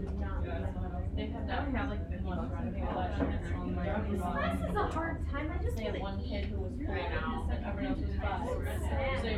But it's like not like dinner time, why would Every time there was a transition, lost it. The what? Social. Oh, social. So social emotional is one grade? Yes, it can be one group. You can do it separate or together, but a lot of people just kind of smush it together because they really are kind of similar. I just use the type of example. It's like the assignment description is not a perfect match to Gunning's domain, so you'll see like when we go over the assignment, what's in the assignment description are the headings that you should have, like the school that is listed for those headings. So you should organize that. Yeah.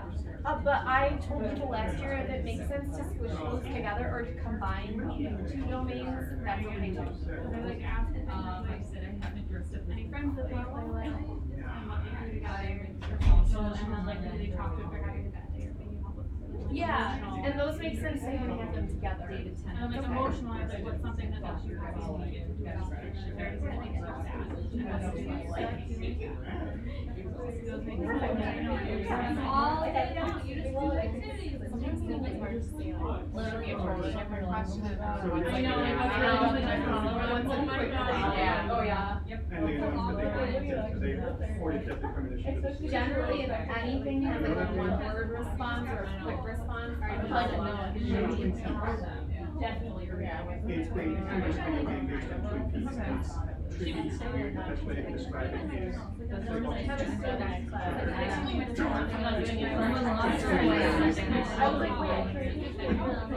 Okay, as long as you have a couple of those four figures. It's one, is it 1 to 3? So 1. Like maybe 1 and a half. One and a quarter. Just like, Going over. Just, so like right now, I just picked up that Incredible Wild game for Zelda. Oh, I got that. Yeah, she was like, oh,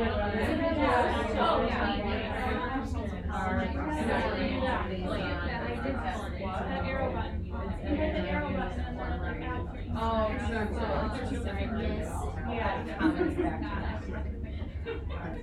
Honestly, I think it's seriously, you're just missing the. Oh my God.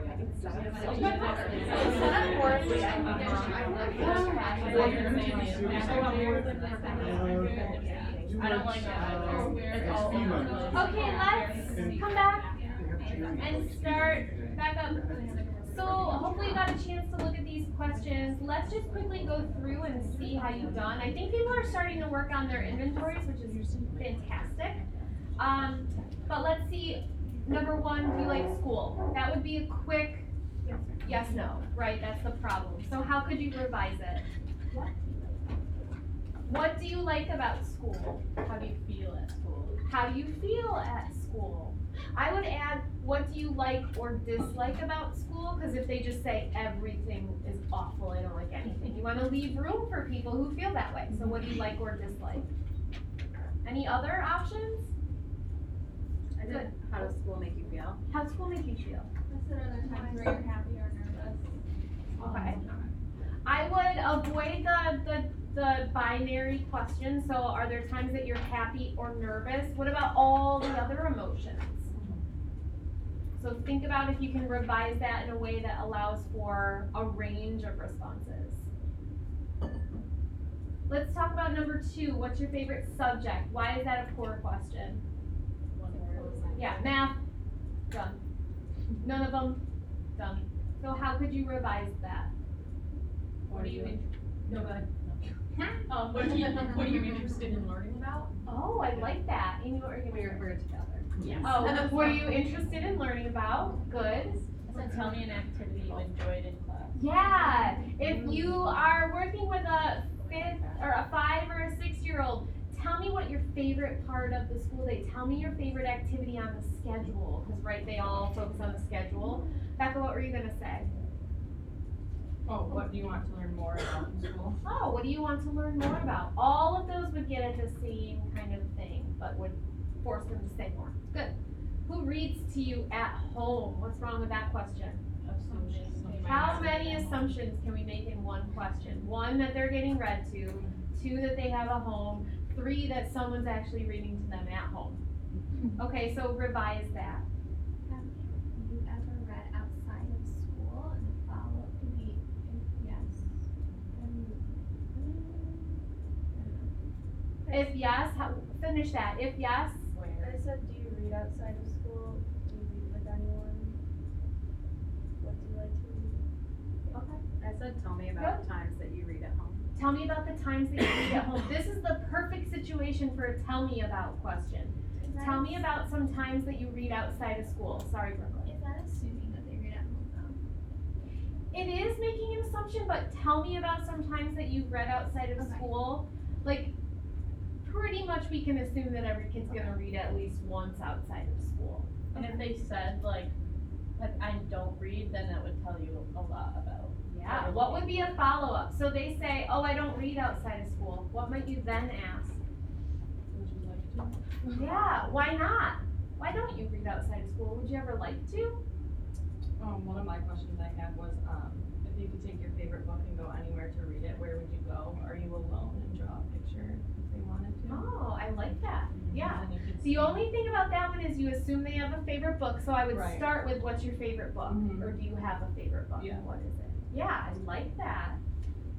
We also added, do you prefer reading with someone else or alone? Yeah, that's a great Why? question. That tells you, sometimes kids are afraid to read independently or afraid conversely to read in front of someone if reading is not a strength of theirs. How did you say that? Do you prefer reading with someone else or alone, and why? Or another question might be, do you prefer to have someone else read to you Read to or you. to read by yourself? And I included an iPad in that too, to see if they did Oh. stuff like on the tablet. Do you or like to anything. read on an iPad? Yeah. That's a good idea. Great question. I should also say that you're welcome to borrow each other's questions, to work together developing your questions. The interest inventory as an instrument is getting graded, but a lot of your questions are gonna be really similar because you're working with the same age students, you're working on the same assignment, and that's okay. I don't want you to have the same exact inventory as the person next to you, but it's okay if you have similar questions. So as people are firing off questions, write them down. Someone else, I think it was Hannah asked, how similar can my questions be to the sample assignment that was already posted or something where you're asked? You can use some of the same exact questions in the sample, it's posted because it's a good one, but you shouldn't have all the same questions. All right, number 4, what do you do for entertainment purposes outside of school? What's wrong with that? As soon as they hear as soon as the kid hears entertainment purposes, Yeah. their eyes are just gonna They're gonna glaze be like, over. what? It's not kid friendly. What could you ask instead? What do you do for fun after school and on the weekends? What do you do for fun when you're not here? Yeah. Anything else? That's, With who? and a follow-up with who? This is a good tell me about a time that you've had fun outside of school or that you did something exciting. Love it. This is a good time for tell me about. But tell me a story about something really fun you did recently. Good. Number 5, what's your favorite food? What's bad about that? It's closed, so you're gonna get a really short response. That's the first bad thing. What else is bad? Yeah. So like literacy. Yeah, what does that tell you as a literacy teacher? Will you share what you said? Who was I talking to? Will you share what you said? Genevieve, dang it. Will you share what you said about how you made this question better? Oh, I asked what their favorite food was and if they eat breakfast every morning, what they usually have for dinner, if anyone cooks at home. So without her saying, because we had a whole conversation about it, what's the difference? Why is her question better? Making sure they're fed, like eating regularly rather than just naming a food. And how is that better in this literacy profile inventory? Environmental factors. Yeah, you're getting at those environmental, those home factors, the basic foundational needs that we all have. If they're not eating and getting those needs met, you know about Maslow's hierarchy, they won't be able to focus as well. Okay, love it. Really good thoughts on how to revise these questions and make them less assumptive, a little more informational. Great. So the next slide is just a resource share. I'm not going to make you read this, but it's there for you if you are nervous about interviewing a child. It is a skill, and it does take practice, as my former grad student quickly learned. But these are just some tips that come from this article that you can access through this link. Allow them to color or draw as you ask them their questions. Why would you do that? What does that do if you let them color or draw? Holds their attention. It holds their attention. Helps them relax. Helps them to relax. Yeah, that's the reason I like it, because it gives them something else to focus on, so it doesn't feel so much like you're staring at them and you're just asking them. Like, it can feel like an assessment to them, and it really shouldn't. This is a getting to know you. So let them draw or play with Play-Doh or do something else. Before we talk with them, should we give them sort of like a pre-interview and just say, hey, I'm just going to be asking you some questions. You can follow while you do it. You don't have to answer if you don't want to. And you can tell me as much or as little as you want. Yeah, 100%. You should not just sit down and start firing off questions, for sure. You want to start by telling them, did you know that I'm a student just like you are, and I go to college, and this, what I'm about to ask you, is something I had to do for a class that I'm taking at college. And then they'll want to know, like, what do you do there? They might have some questions, and you can have a conversation, and then just tell them exactly like Ian said. I've developed these questions just to get to know you a little bit better. There's no right or wrong answer. You can say as much or as little as you want, etc., etc. For sure, you want to do that. Get down to their level. Don't stare at them. Rephrase things that they don't seem to fully understand. Give them a lot of wait time, but if they're still confused, you can say, do you understand my question? And if they don't, rephrase it. Redirect them after storytelling. This is so hard. So last fall, I had a student who worked with a little girl. Everything was about unicorns. Every single answer was about unicorns. So she very quickly learned halfway through that she needed to say, now without telling me anything about unicorns, can you tell me what your favorite food is? Like, every question she asked the little girl found a way to talk about unicorns, which she then used to develop her entire rest of the project for this semester about unicorns. They read a lot about unicorns that semester. But think of ways that you can redirect them, bring them back into focus if they're really hyper-focused on something outside of what you're doing. Ask them if they have anything else to tell you at the end. That's a great ending question. Avoid judgment responses. This is super hard for teachers because we love that immediate feedback. We want it as students and we want to give it as teachers. You shouldn't be saying good or oh or no or excellent. Simply say thank you when they respond to you. Or you gave me so much detail, thank you. Things like that are good responses. Or just okay. Try not to judge their responses. Allow them to ask you something. Another question that I love to see at the very, very end is, I just asked you all these questions. Do you have any questions for me? And sometimes they just say nope, like they really truly don't. Other times they want to know what your mom's name is or something very random. Very cute. Keep your dialogue as natural as possible. Try to make your questions flow like a conversation. It should really feel conversational with them. When you're asking one of your questions, if before they answer they say like, well, what do you like to read or something, should you just answer right away or should you kind of refrain so they don't like copy or like, oh, I know what you mean, because some kids will hear your response and they'll say, oh, Harry Potter's my favorite too, and they've never actually read it. Right. Yeah, I would then in that case redirect and say, well, you tell me first and then I'll share mine. But it's okay to kind of share and do that. Yeah, for sure. Yeah, you can let the conversation flow naturally. This does not have to be a super scripted thing. You're going in there with a set of questions that are designed to help you find out about these domains, but that doesn't mean that that's all you can ask and talk about.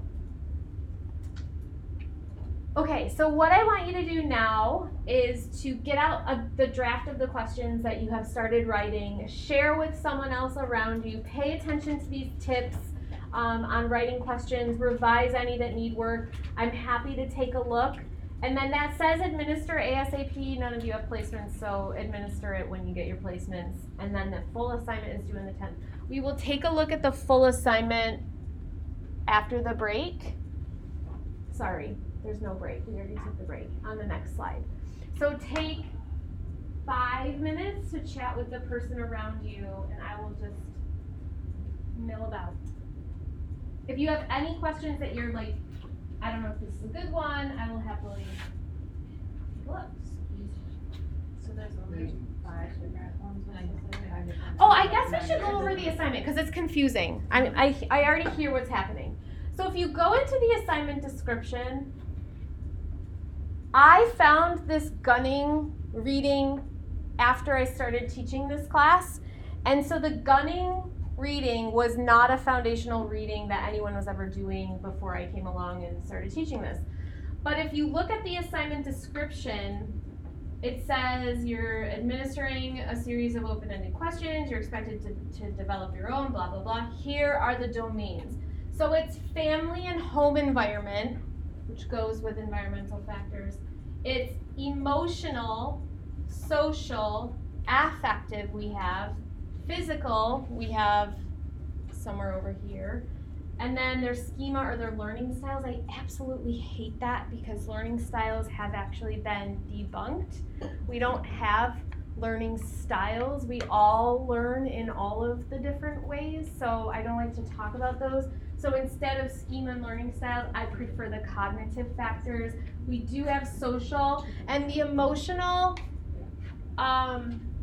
We don't really have an emotional, so I kind of captured that under like the social, which is why you'll see, I think in the sample, they're combined social, emotional. So but can that, we combine it? yes, you can combine it. That kind of goes with affective or social. So this is what the School of Ed wants you to do. To me, it makes more sense to use these domains, but I don't want to like change the School of Ed assignment. But I'm totally 100% okay if you call schema cognitive factors, because I hate schema, or I hate the learning styles.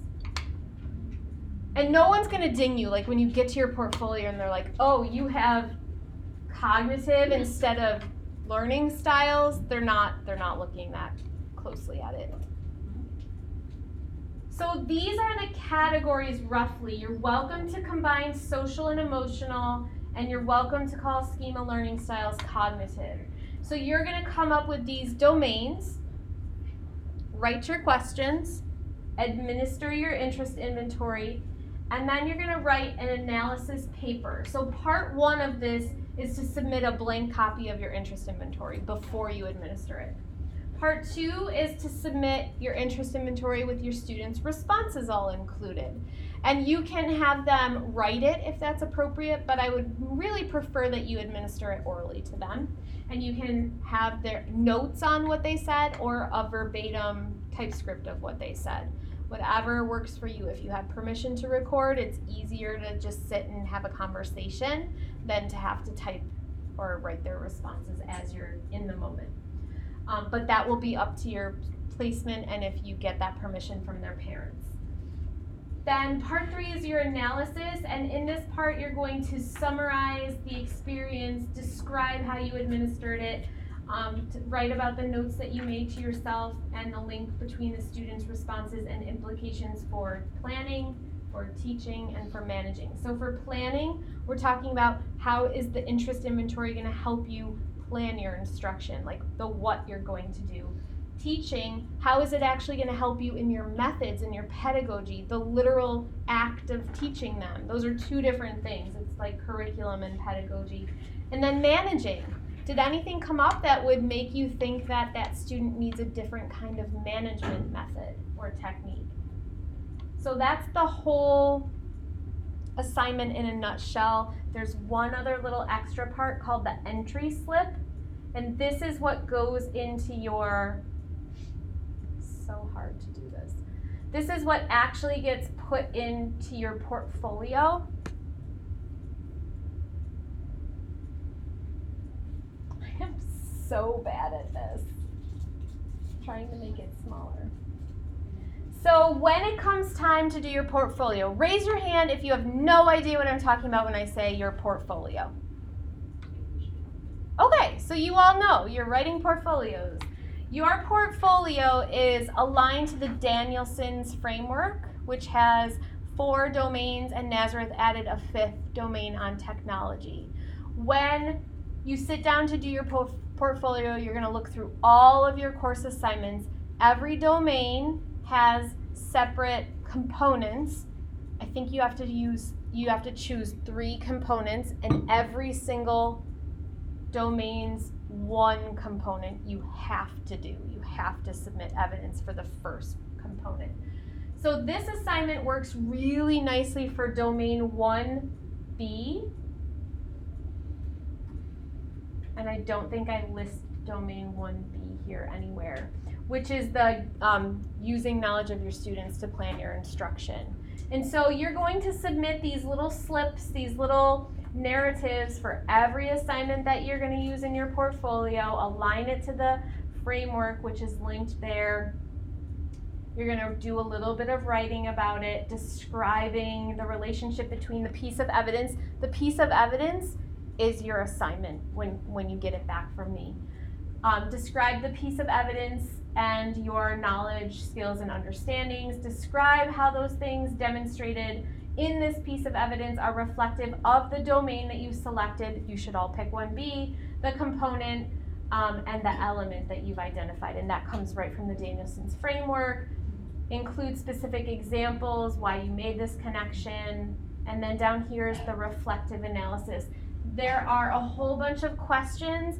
These questions are not really optional. You should try to answer every single one that's appropriate. There is something about being a TESOL educator. You will ignore that, and you will answer the inclusive educator. So this is basically describe the impact of the evidence on you, the writer, the teacher. And then relationship to pertinent theorists. I already filled this box out for you because all of this is coming from the Gunning text that you read, and that's the basic theory that there are different factors that affect a reader. So this will be the last thing that you do. It is due at the same time as the rest of the assignment, the paper with the 3 parts. But just don't forget about this. I always have a couple of people every semester that forget to write the narrative, and then they have to harass you, and then you have to do more work. So if you look over at the sample, this person did not go up a perfect score,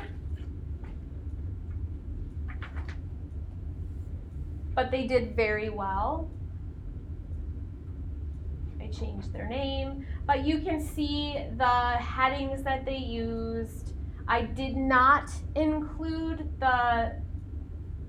oh yes I did. She did it this way. I'm trying to remember who this was, and it's coming back to me. So this person took detailed notes as the student was speaking. It is not a verbatim transcript. She does have some quotes. And then you can see their paper is down here. And I even left a comment about why this person lost 2 points. And it was in the planning section of their paper. So you can see this is an exemplar. It's about how many pages? 7 pages of writing, and then the narrative comes after. And it's not double-spaced. It's not double-spaced, but there is a cover page. And then, so it's a cover page, and then just the blank interest inventory, which takes up a whole page, and then the students' responses. So the actual writing, analysis writing, doesn't start until page 5. So it's 1, 2 and a half. So if you double space it, it'll be 5 pages. I like papers that are single space. Is that weird? Yeah. Does everybody else like double? I know. So you can double space. And then there's a reference page. You all should have the same first reference. You all should have the Gunning text. Okay, what questions do you have about the interest inventory assignment? Yes. Right now, I have 14 questions on mine. You said 10 to 12. Should I cut down 2 or? So it will all depend on the child that you get placed, the classroom you're placed in. 14 questions for a kindergartner is probably not being realistic. Like their attention span will allow you maybe 9 or 10. Okay. So that's the range of 10 to 12. Alternatively, if you're in a second grade placement and you've got a kiddo who's super involved and willing to work with you, you could do all 14. So that's just going to depend. And I know that I'm asking you to write your questions before you actually know who you're going to ask them to, so you may have to do a little bit of revision as you get to know them. So try to write your questions generally. Okay, other questions? Now go back and have that conversation with the person next to you about your questions.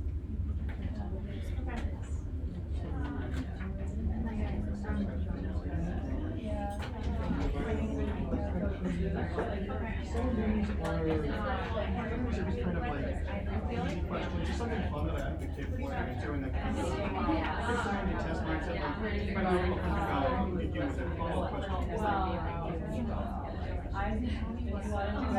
your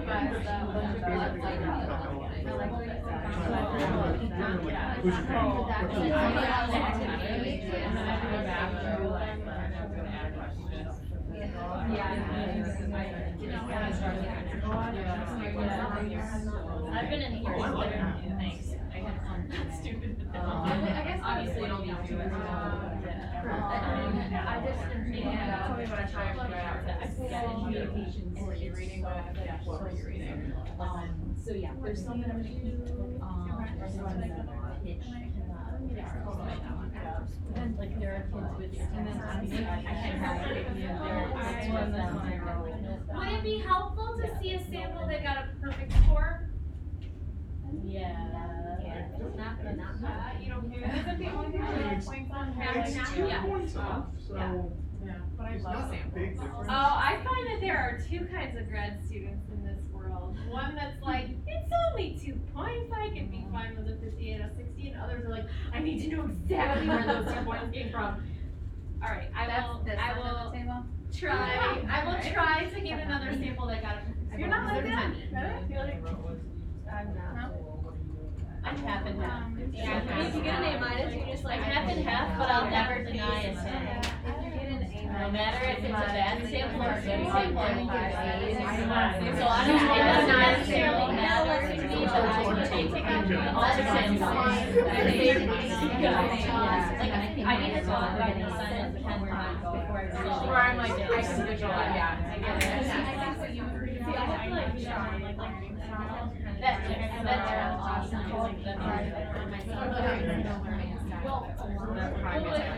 feel like I fall for the cognitive because I like Oh, this is, I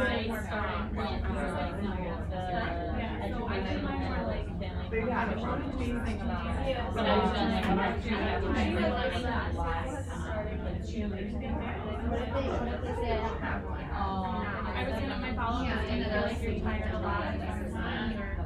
Did you feel like you're tired? Okay, just like if that's what you're getting at. Right, like I wanna know if they're getting sleep. No, that's. Yeah, I had to fall asleep first. So for example, really wanna know if they're sleeping. Maybe that's what I did. That's what I thought. I mean, she was like, so like, I made the teacher choice, like what we're doing right now is like get to know stuff. I'm like, I'm not, this isn't graded right now, so like you're clearly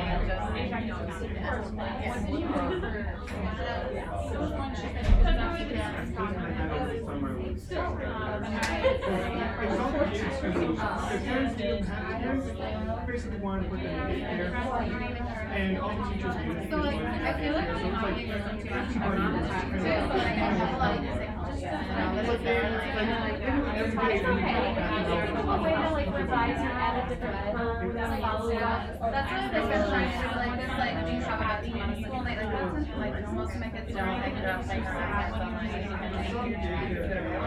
you know what I mean? So I'm like, oh, that's actually a girl. Yeah, but there's another way to do Do you have best time? Okay, so or another way to get out is anyone telling you that how active I have like you like coming home. I mean, I'd say like what's about 10 or 15, but like, and then my column here, so yeah, one poorly that makes you feel like Like, I don't want them to be like. How about, tell me about environmental. I like what, or like drawing it, that we can like talk a little bit, and then you follow up like, or probing questions. How would you find out like if they live in like Bed or the city or if they live in like if you're worried about, you know, being options closely. Yeah, and like, most of mine are all tummies, is that okay? Yeah, like, I said like tell me about that. Like they just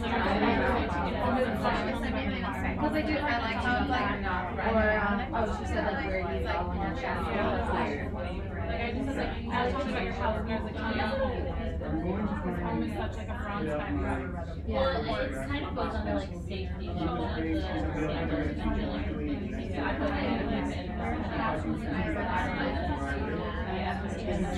if I'm trying to go to the desk and they would rather sit near our desk.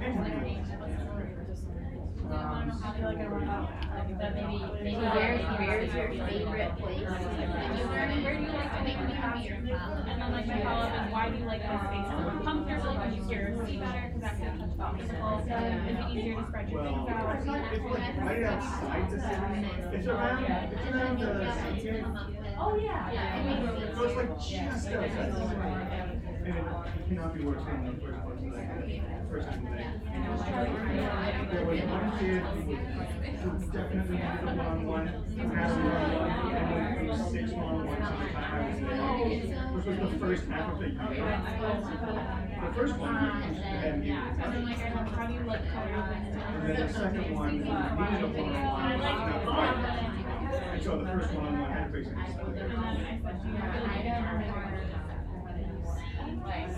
Okay, I just want to show you a couple more resources before we move away from the interest inventory. Your questions sound awesome. I was peeking in and listening to what you're coming up with. They sound great. I can tell that you're thinking deeply about these questions. That's awesome. We will get a chance to sit down one-on-one and chat about them before you have to give them, so don't worry about that. What I'm showing you right now is I clicked in from the slide the School of Ed performance rubric. So this is not a STERM rubric, this is a School of Ed rubric. And you can see what you're being scored on and how you can get exemplary. So the variety of questions is the first one. You would have lots of open-ended questions that span several domains and allow for multiple answers. You have an appropriate sequence that allows them to get comfortable but also gives you a depth of response. Your questions are developmentally appropriate. Your follow-up questions and alternative questions are there as well. So you're not just asking quick little one-liners. All the things that we've been talking about would get you exemplary. In the administration of the survey, the first thing you're going to write about is how you administered, what was that like, and that should be clear and concise. You should have good description of the testing environment. That's the space where you're in when you're giving it. All of your answers should be provided in detail, and your communication should be framed in student-friendly language to provide discussion and generation of other questions. So that one, I'm looking for at least a couple of instances where you spontaneously generate a new question that comes out of the natural discussion that you have with your student, even beyond your probing questions that you plan. The analysis of the survey, so your analysis would include a summary of the experience, each required component being addressed, and the links are made between the responses and your implications for planning, for teaching, and for managing in that classroom. And then next steps would be provided for further assessment and actions that are posed with thoughtful connections. Can I ask a question about the one where you said like we add in another question? Down here. Would we just like type it in there and like? Yep, so that would appear in the like where part 2 where you put the students' responses. You would just put a little note, another follow-up question was asked and here was their response. Yep, that would not be in your original survey. So I'll look at the first one and the second one and see what looks different. There is a whole category for entry slips, so you can see what happens if you forget your entry slip. And basically it's filling out all the parts. And then your professional presentation, you are not presenting, that just means how it professionally looks when you submit it, free of spelling and grammar errors, uses language that respects the learner's diversity. And this is how it's all aligned, and then I'll I'll do a grade in comments. So that's the rubric. It's worth taking a look at. I only went over the exemplary. You can see the different gradations of progress. Yeah. You might have mentioned this and I missed it. That's okay. But if we're recording the child, not like video recording, but just their voice, do we need parental consent for that? Yeah, any kind of recording of children, you would need consent. And sometimes they're a little more apt to give you permission if it's just the audio recording. There is no assignment in this class for which you would need a video recording. I would highly recommend you go the audio recording route, but yeah, you still would need permission. Okay. The last thing I want to show you is this interest inventory resources folder, which I had you take a look at for tonight. This has all of the resources you need. It has the Danielson's framework in case you want to look at the other ones that you could align to. It's got the activities that we've done in class, the samples, but it's also got this folder of affective measures to explore. And I just put in some other examples of surveys. If any of these questions work for you, if you like any of them, they're not all written really well, but they are published examples. You're welcome to borrow any of these, adapt them, revise them. Some of them have a little more extensive, like I think this one, just kidding. So take a look at these if you like any of them. They're there just to help you. They're another resource. Questions? So continue in the next couple of weeks to craft these questions. I will meet with each of you. We'll chat about it, but just keep moving along. Okay, I really want to, I think I'm going to switch the order and maybe skip this. So for today, you also had to read chapter 1 of our core textbook. This chapter is really important because it lays out what systematic and explicit instruction is. So definitely read that. It explains what the formats are in this book, what the whole focus of the text is. Please take a look at that. This diagram will come back again, so I'm okay to skip it for now because I really want to talk about bias and literacy assessment. So I had you all read this piece by Rebecca, what's her middle name? What's her second name? I can't read it from up here. Haslam. What is it? It looks like, it's like EUNMI. I thought it was like new. I'm not sure. I'm not even going to attempt to say it because I can't see it. So you read this piece. This comes from the International Literacy Association, which is the professional organization that provides the standards of practice for literacy instructors and classroom teachers who teach literacy. They published this piece called Checking Our Bias at the Door. I asked you all to read it and take a look at it. And I have a short exercise that we're going to do about this. Some groundwork laying things that I want to talk about before I send you off to discuss are some terms. So biases are one of the first things that they talk about. It's what the whole article is about. And they say that these are the things that we've heard since our early childhood, things that our parents said, things that we heard on TV or read on the internet, and things that over time we've come to accept as truth. Notice that it's not things that are the truth. It's things that we've come to accept as truth. So things like if I were to say to you, I'm going to make a sandwich and it's going to be peanut butter and jelly. How do you know that? How do you know that I'm going to make peanut butter and jelly? What is in your background? What is in our social fabric that makes you know that it's peanut butter and jelly? And then, here's a more disturbing example. If I say to you, black man in a hoodie, you don't have to say it out loud, but what sort of thoughts does that evoke for you? What does that make you think? How does that make you feel? And then always asking why. Why does that make you think that way? So these are biases.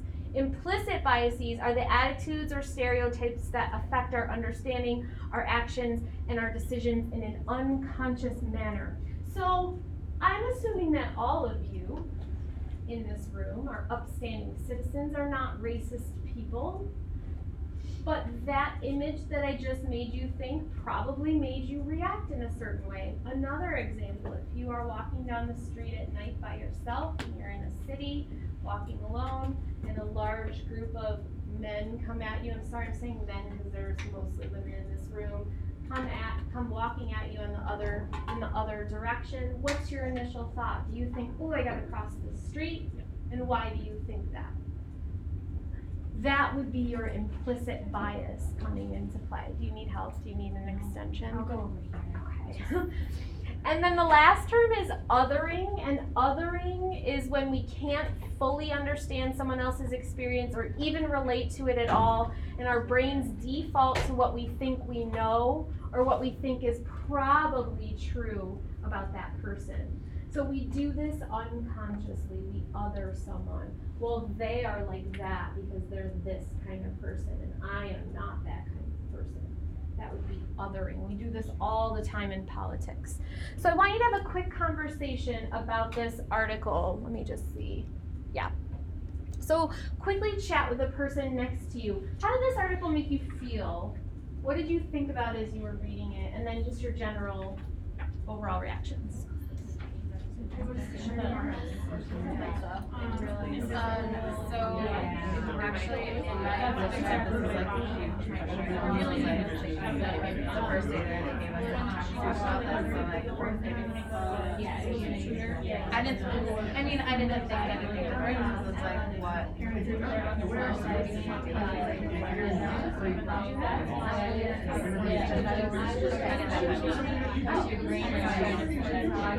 Okay, well, I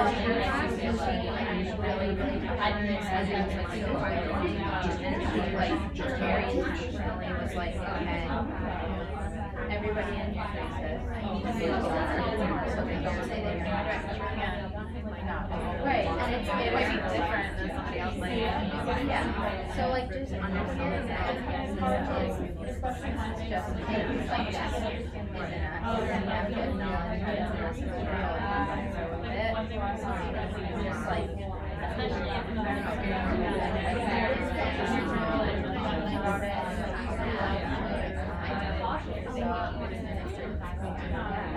And you often like really right,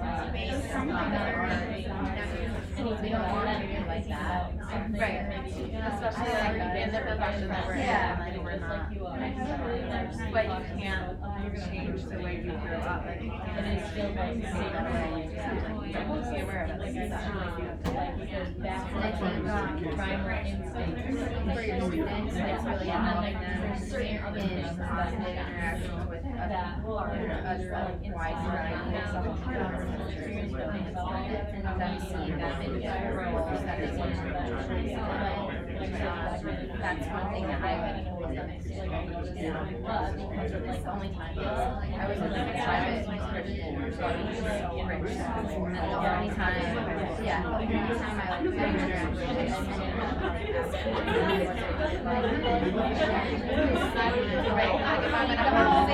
yes, senior time.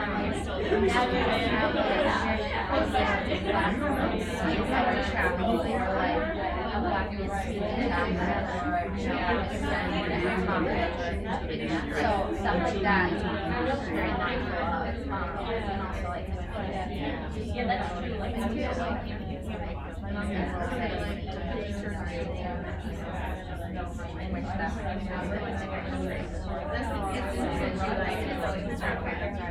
Wait 30 seconds to wrap up your thought.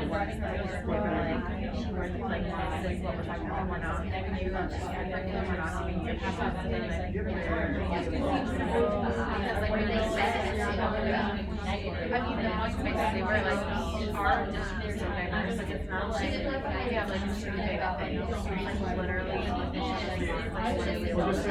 so they're like, it's really going to have to do with people, and it's a primary.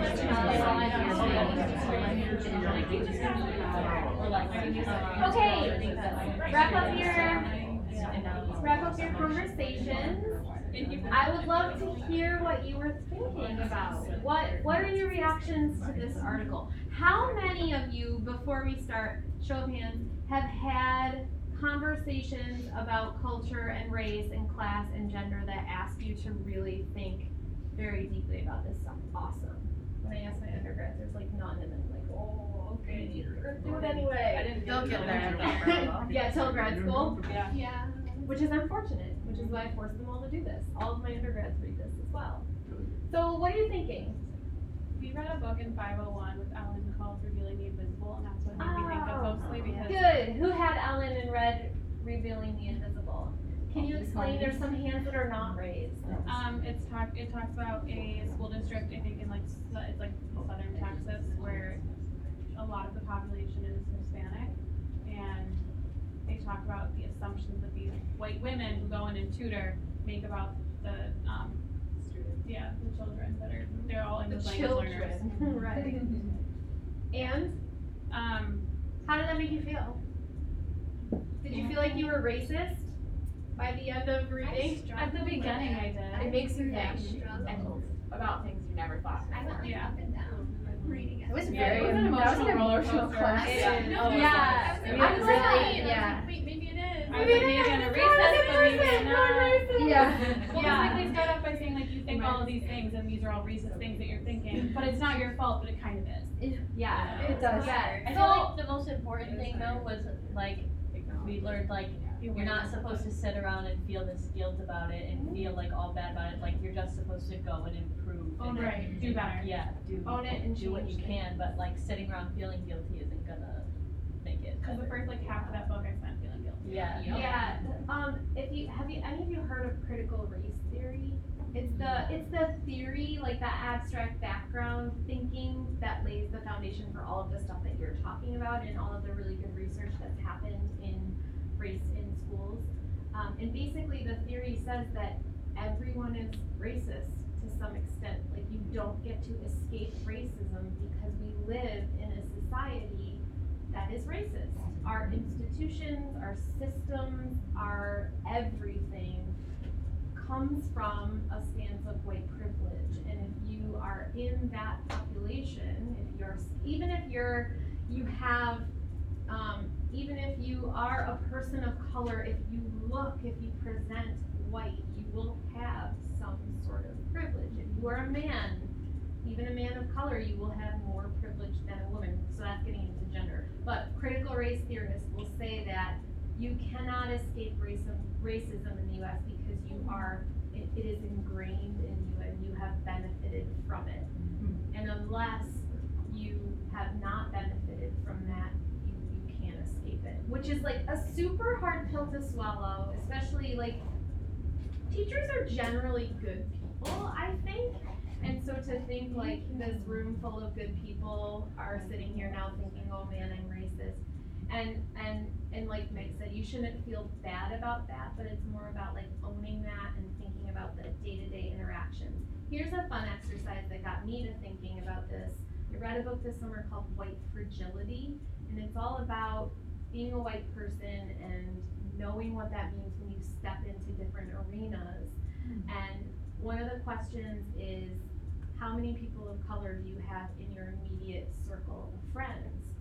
And when you start thinking about that, you realize, well, why don't I have more people of color in my immediate group of friends? And then another question, describe the neighborhood that you live in. Would you ever use the words rough or urban? That's another code word for a poor neighborhood of color. Think about the words that we use to describe areas. So another example of this, I'm starting a partnership with a principal at Reese's, which is the Rochester Early Childhood Education Center, and it's on Clinton Ave, right in the heart of the city. Some would say it's not a great area. I felt like it was totally fine, but she said that she was training her white teachers who teach primarily children of color, and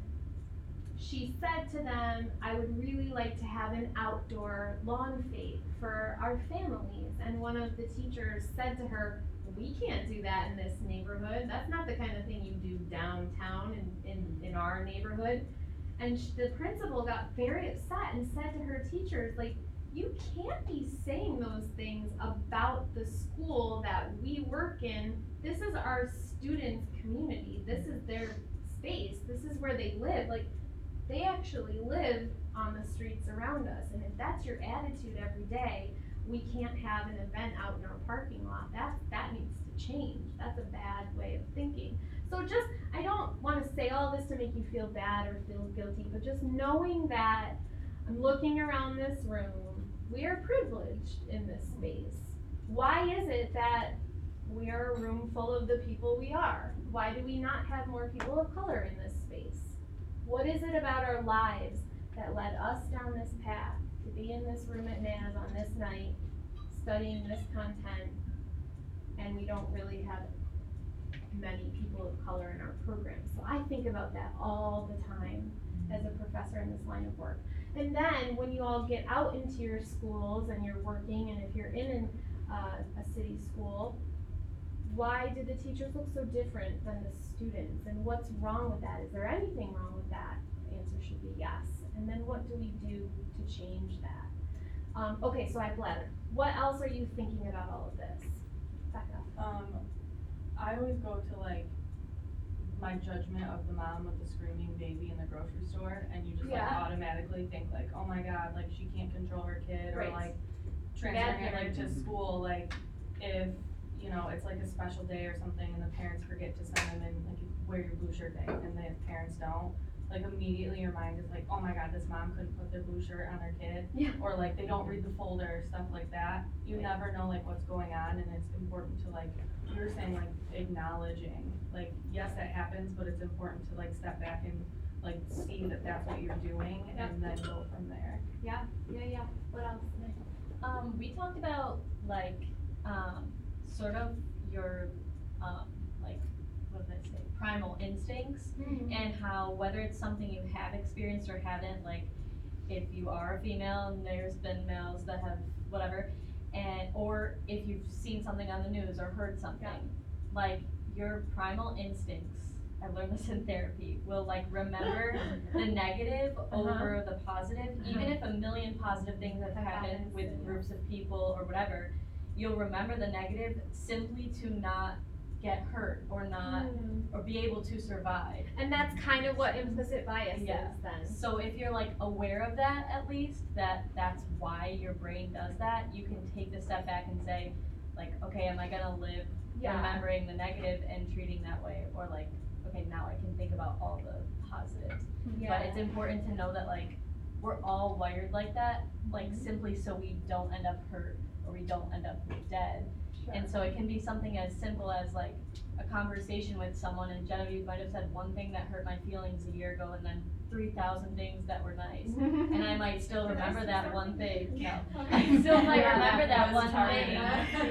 I still might remember that one thing just to like be cautious around her, to not get emotionally hurt. And so now that we are like at a place like in society where we're not just surviving and we're all like thriving, it's also emotional stuff. So like you just have to think about that's why you remember negative things, and like try to like constantly be checking yourself, check in with your emotions, like why am I feeling this way? Why do I get nervous when this group approaches me? Thinking like that. Ian, and then Karen. I think the best way I can describe this is how it relates to student behavior. Yeah. And example in my life, I was working with a child who every time you try to reprimand him or he broke a rule and you try to say, hey, stop doing that, you say, I'll sue you. And I got mad at this kid, I blew up at this kid, and then afterwards the adult I was working with pulled me aside and just said, where do you think you learned this? Because this is a little 6-year-old black kid. I don't know his background. He probably doesn't understand what the words, I'll sue you mean, but he picked it up from somewhere. And instead of getting mad at the behavior of the child, focus on where the child learned this. We can't rush to moral judgments about children if we don't know where they're coming from. I would also add to that a bit further, a caution to not morally judge where they come from either. So, a good example of how this all relates to your work in this class, I had a student last year who was working with a little boy, an African American boy, and he used African American vernacular as he read. And I looked at her first running record, which is where you listen to the child read aloud and you mark down the words that they miss. And she had all of these errors because he kept leaving off the S at the end of the word, or he would say, he would change the verb tense to be more like how it's used in African American vernacular. And so we had a discussion about if he was truly reading incorrectly or if he was reading from his background. And that was a really hard thing for her to wrap her mind around, and me too. Like that really is hard. If you're not reading accurately, you're not reading accurately, and that's what the assessment is designed for. But also thinking about how the assessments we administer track a student. What do I mean when I say that? The assessments we administer track students. They're biased for more affluent and white people to do better. They're Okay. biased to a specific culture, so Yes. you're separating people demographically just by how they do on assessments. For sure. And what is tracking?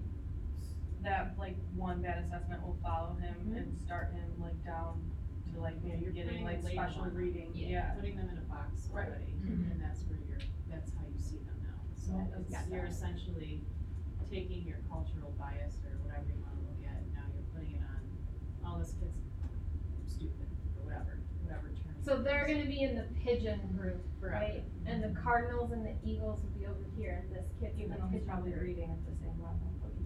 Yeah, they probably have like good comprehension if they're even able to Like convert into yeah, their because that means they're vernacular. reading ahead and Right. understanding what the sentence Right, to says. change the verb change tense. it. Yeah, and they're not speak their just own words. reading on the page. Right. That kid So must have that's great gonna be comprehension. a challenge for some of you this semester, and I know you had your hand raised. But thinking, cause we wanna stay true to the assessments, and we'll talk about what norm referenced assessments are and how to use norms, and what happens when you have a child who's not the norm. Okay, Karen. So this year I'm in a new district, and it's a very diverse district, and in our new teacher orientation, they basically scrapped like all of the like curriculum and this and that, and they were like, we're talking about this. You talk And- about race? I mean, for like 3 Bias? days, yeah, and they gave us like Awesome. textbooks, the one textbook they gave us was What Is It About Me That You Can't Teach, and like, it's about that. Aw. And then, another book which I haven't read yet, but I know some of you guys keep Amazon lists. It's called White Teachers That Teach in the Hood, and it's about that. Have you read it? I've not read it, but it Okay. is on my list. So it came up during that time, cause it's like, you were talking about like, well, look at the population of like, who's teaching and who we are teaching. Yep. And so like, that's something that they're really trying to address as well, like, how I'm can so we? glad. And so, yeah, so like, I think it is trickling down, like, these conversations are happening in the work field, which is what I was trying to say, like, It's positive getting change. there. Yeah, We're positive getting change there, is it's like- happening, They good, just good, scrapped an good. entire teacher certification exam because it was culturally biased. The ALST exam was. Yep. I was on that work group that was, every once in a while, New York State teacher cert emails and says, do any professors wanna go and like look at our exams for bias, and I was on the work group that was like, this test is terrible, it needs to go. Hannah. I was thinking about this, and this is something that personally I'm really like invested in, and like how it's like work for me, and I think for other like white teachers need to take it on as like homework for themselves to do. Yeah. And I shout out to the Frontier Center, I have a GA there, and we're putting together resources so that like teachers that want to do that work will have it available. Like Laura's here. amazing at pushing that envelope. Actually, Laura Jones is my next door neighbor, faculty member, and she started the reading group where I read White Fragility, which is an amazing book. Like, write that down. That one's gotta be on your reading list. But great. So, what kind of resources are there for? Like a ton. I mean, we have a library of books right now that we're put together, which I think she was telling about the reading group, like, and we're hoping that students take advantage of it as well, but also online resources, podcasts, like right now we're compiling everything. I just found this website that's like about how to be an anti-racist teacher for, and it's like specifically for like white teachers, and it's white teachers are like producing it, so the work isn't having to be done by like people putting of color. So that is What can you send us? How can you connect us? Yeah, We so need right all now those I'm like putting it all resources. together. Well, when and it's then- ready, will you make yes, sure you it share? should be like in the next couple couple weeks. Yeah, yeah. We appreciate it. There's I know, I have no time for this, but I want you. to. There's Podcasts are podcasts fun. to listen to. Podcasts are great. Yeah. Everyone Yeah. awesome. So we could obviously talk all semester about this stuff. The reason I start in the second week Oh, you guys is are waterfall. I'm trying to catch all of you before you go into the field, but it sounds like you've already been talking about this. You're already having these conversations and these thoughts, which makes me so, so happy. I want some of you to come in and talk to my undergrads because this is a struggle for them. Like many of them have not been in a school since they were in school themselves, and they're just completely shocked when we send them to RCSD, and they're blown away by what they see. And he's surrounded by. I think these conversations make them so uncomfortable though that there's like nowhere to really talk about it. Like it makes people so uncomfortable to think about the fact that they have this privilege leading up to this moment that you can't like. They're like, oh, you're being oversensitive, or that's just too much, or it's like a millennial thing, and then it gets dismissed. So I feel about Long Islanders. They have no idea what life is like anywhere else. I lived there for 4 years, so I'm trying to not agree with you, but It's pretty true. I'm not even gonna say this. Go ahead. One thing for your undergrads and a resource right now that's like really easy is an Instagram account called Teach and Transform. I don't know if any of you already follow it, but it's somewhere that like these conversations are happening, and it's an easy way because it's already in your Instagram feed. So Yeah. you'll just see it when Great. you're scrolling. So I will look for everyone that, follow it and now. I'll mention that to them. Yeah. Thank you. So, I want you all to keep all of this in the back of your mind as you start working with your kiddos. If you don't know something about them, don't make assumptions. If you hear a different accent or dialect or vernacular, don't immediately think of that as a deficit. I know that you won't, but it's just a reminder to be hyper vigilant about this because it can creep in, it's implicit. Before you even realize it's happening, it's already happened. So we'll talk more about that as the semester rolls out. We have had such a great discussion that we're out of time for that. So I'll just put up the slide for what's due next week. Read chapter 2. We are starting to read the clay text. So read chapters 1 through 4. They're very short chapters. Bring those texts to class next week. We're going to start digging into the observation survey right away. Have a great week. Have a splendid weekend. Do something fun. Think about racism. That's fun.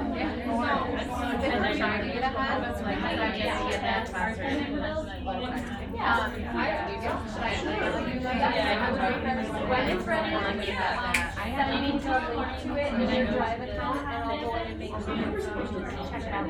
Like I shared with you. No, but we have. I have a question. So if we have the new book that I play chapter. Oh yes, if you have the new play text, I reviewed Brooklyn's. They're very similar. If you have the old one, I made a copy of what's new, and I will upload that to Drive. We're not reading it for another couple weeks, so either one will work. For what? The observation survey book. There's two versions. Either one will be fine. They're pretty much identical. And thank you for letting me borrow that. Yeah. Okay, now you're free. Can I ask one more question? Yes, of course. I remember last semester, field placement when it signed out, it used to be like, placement. You're absolutely right. Yeah, which is kind of frustrating. But there's a new person. Wait, last It was semester? it was Karen. She is only part-time. That's the other thing. She doesn't work full-time. So like, she doesn't get paid to work certain days of the week. She's not doing it. Yeah, so like even your teacher that like wants me for student teaching emailed me and said that she's been out here twice and didn't hear anything, and so Oh, she 'cause wanted me she's to so reach out. far from. I figured it was probably because of that, but I didn't know if it was like. Actually, you keep these so they don't get crushed. Like she was more, she's just worried that she's gonna miss the deadline or something. I'm gonna check in with her and see. Sometimes she'll share like the field placement sheet with me, and I can know early, and I will give them to you if I know early. All of you guys could I have like a But not photo always. reaching out about Yeah, this? we all know this summer. Okay. I just You've emailed connected her. them with I emailed them and asked them to email her because I said it would only work. if I emailed Shawty's them. still around. Okay, Mine's all great, on. yeah, Oh, that's what I so thought you're too. stealing from the I'm getting secretary. mixed Oh, messages. He was further.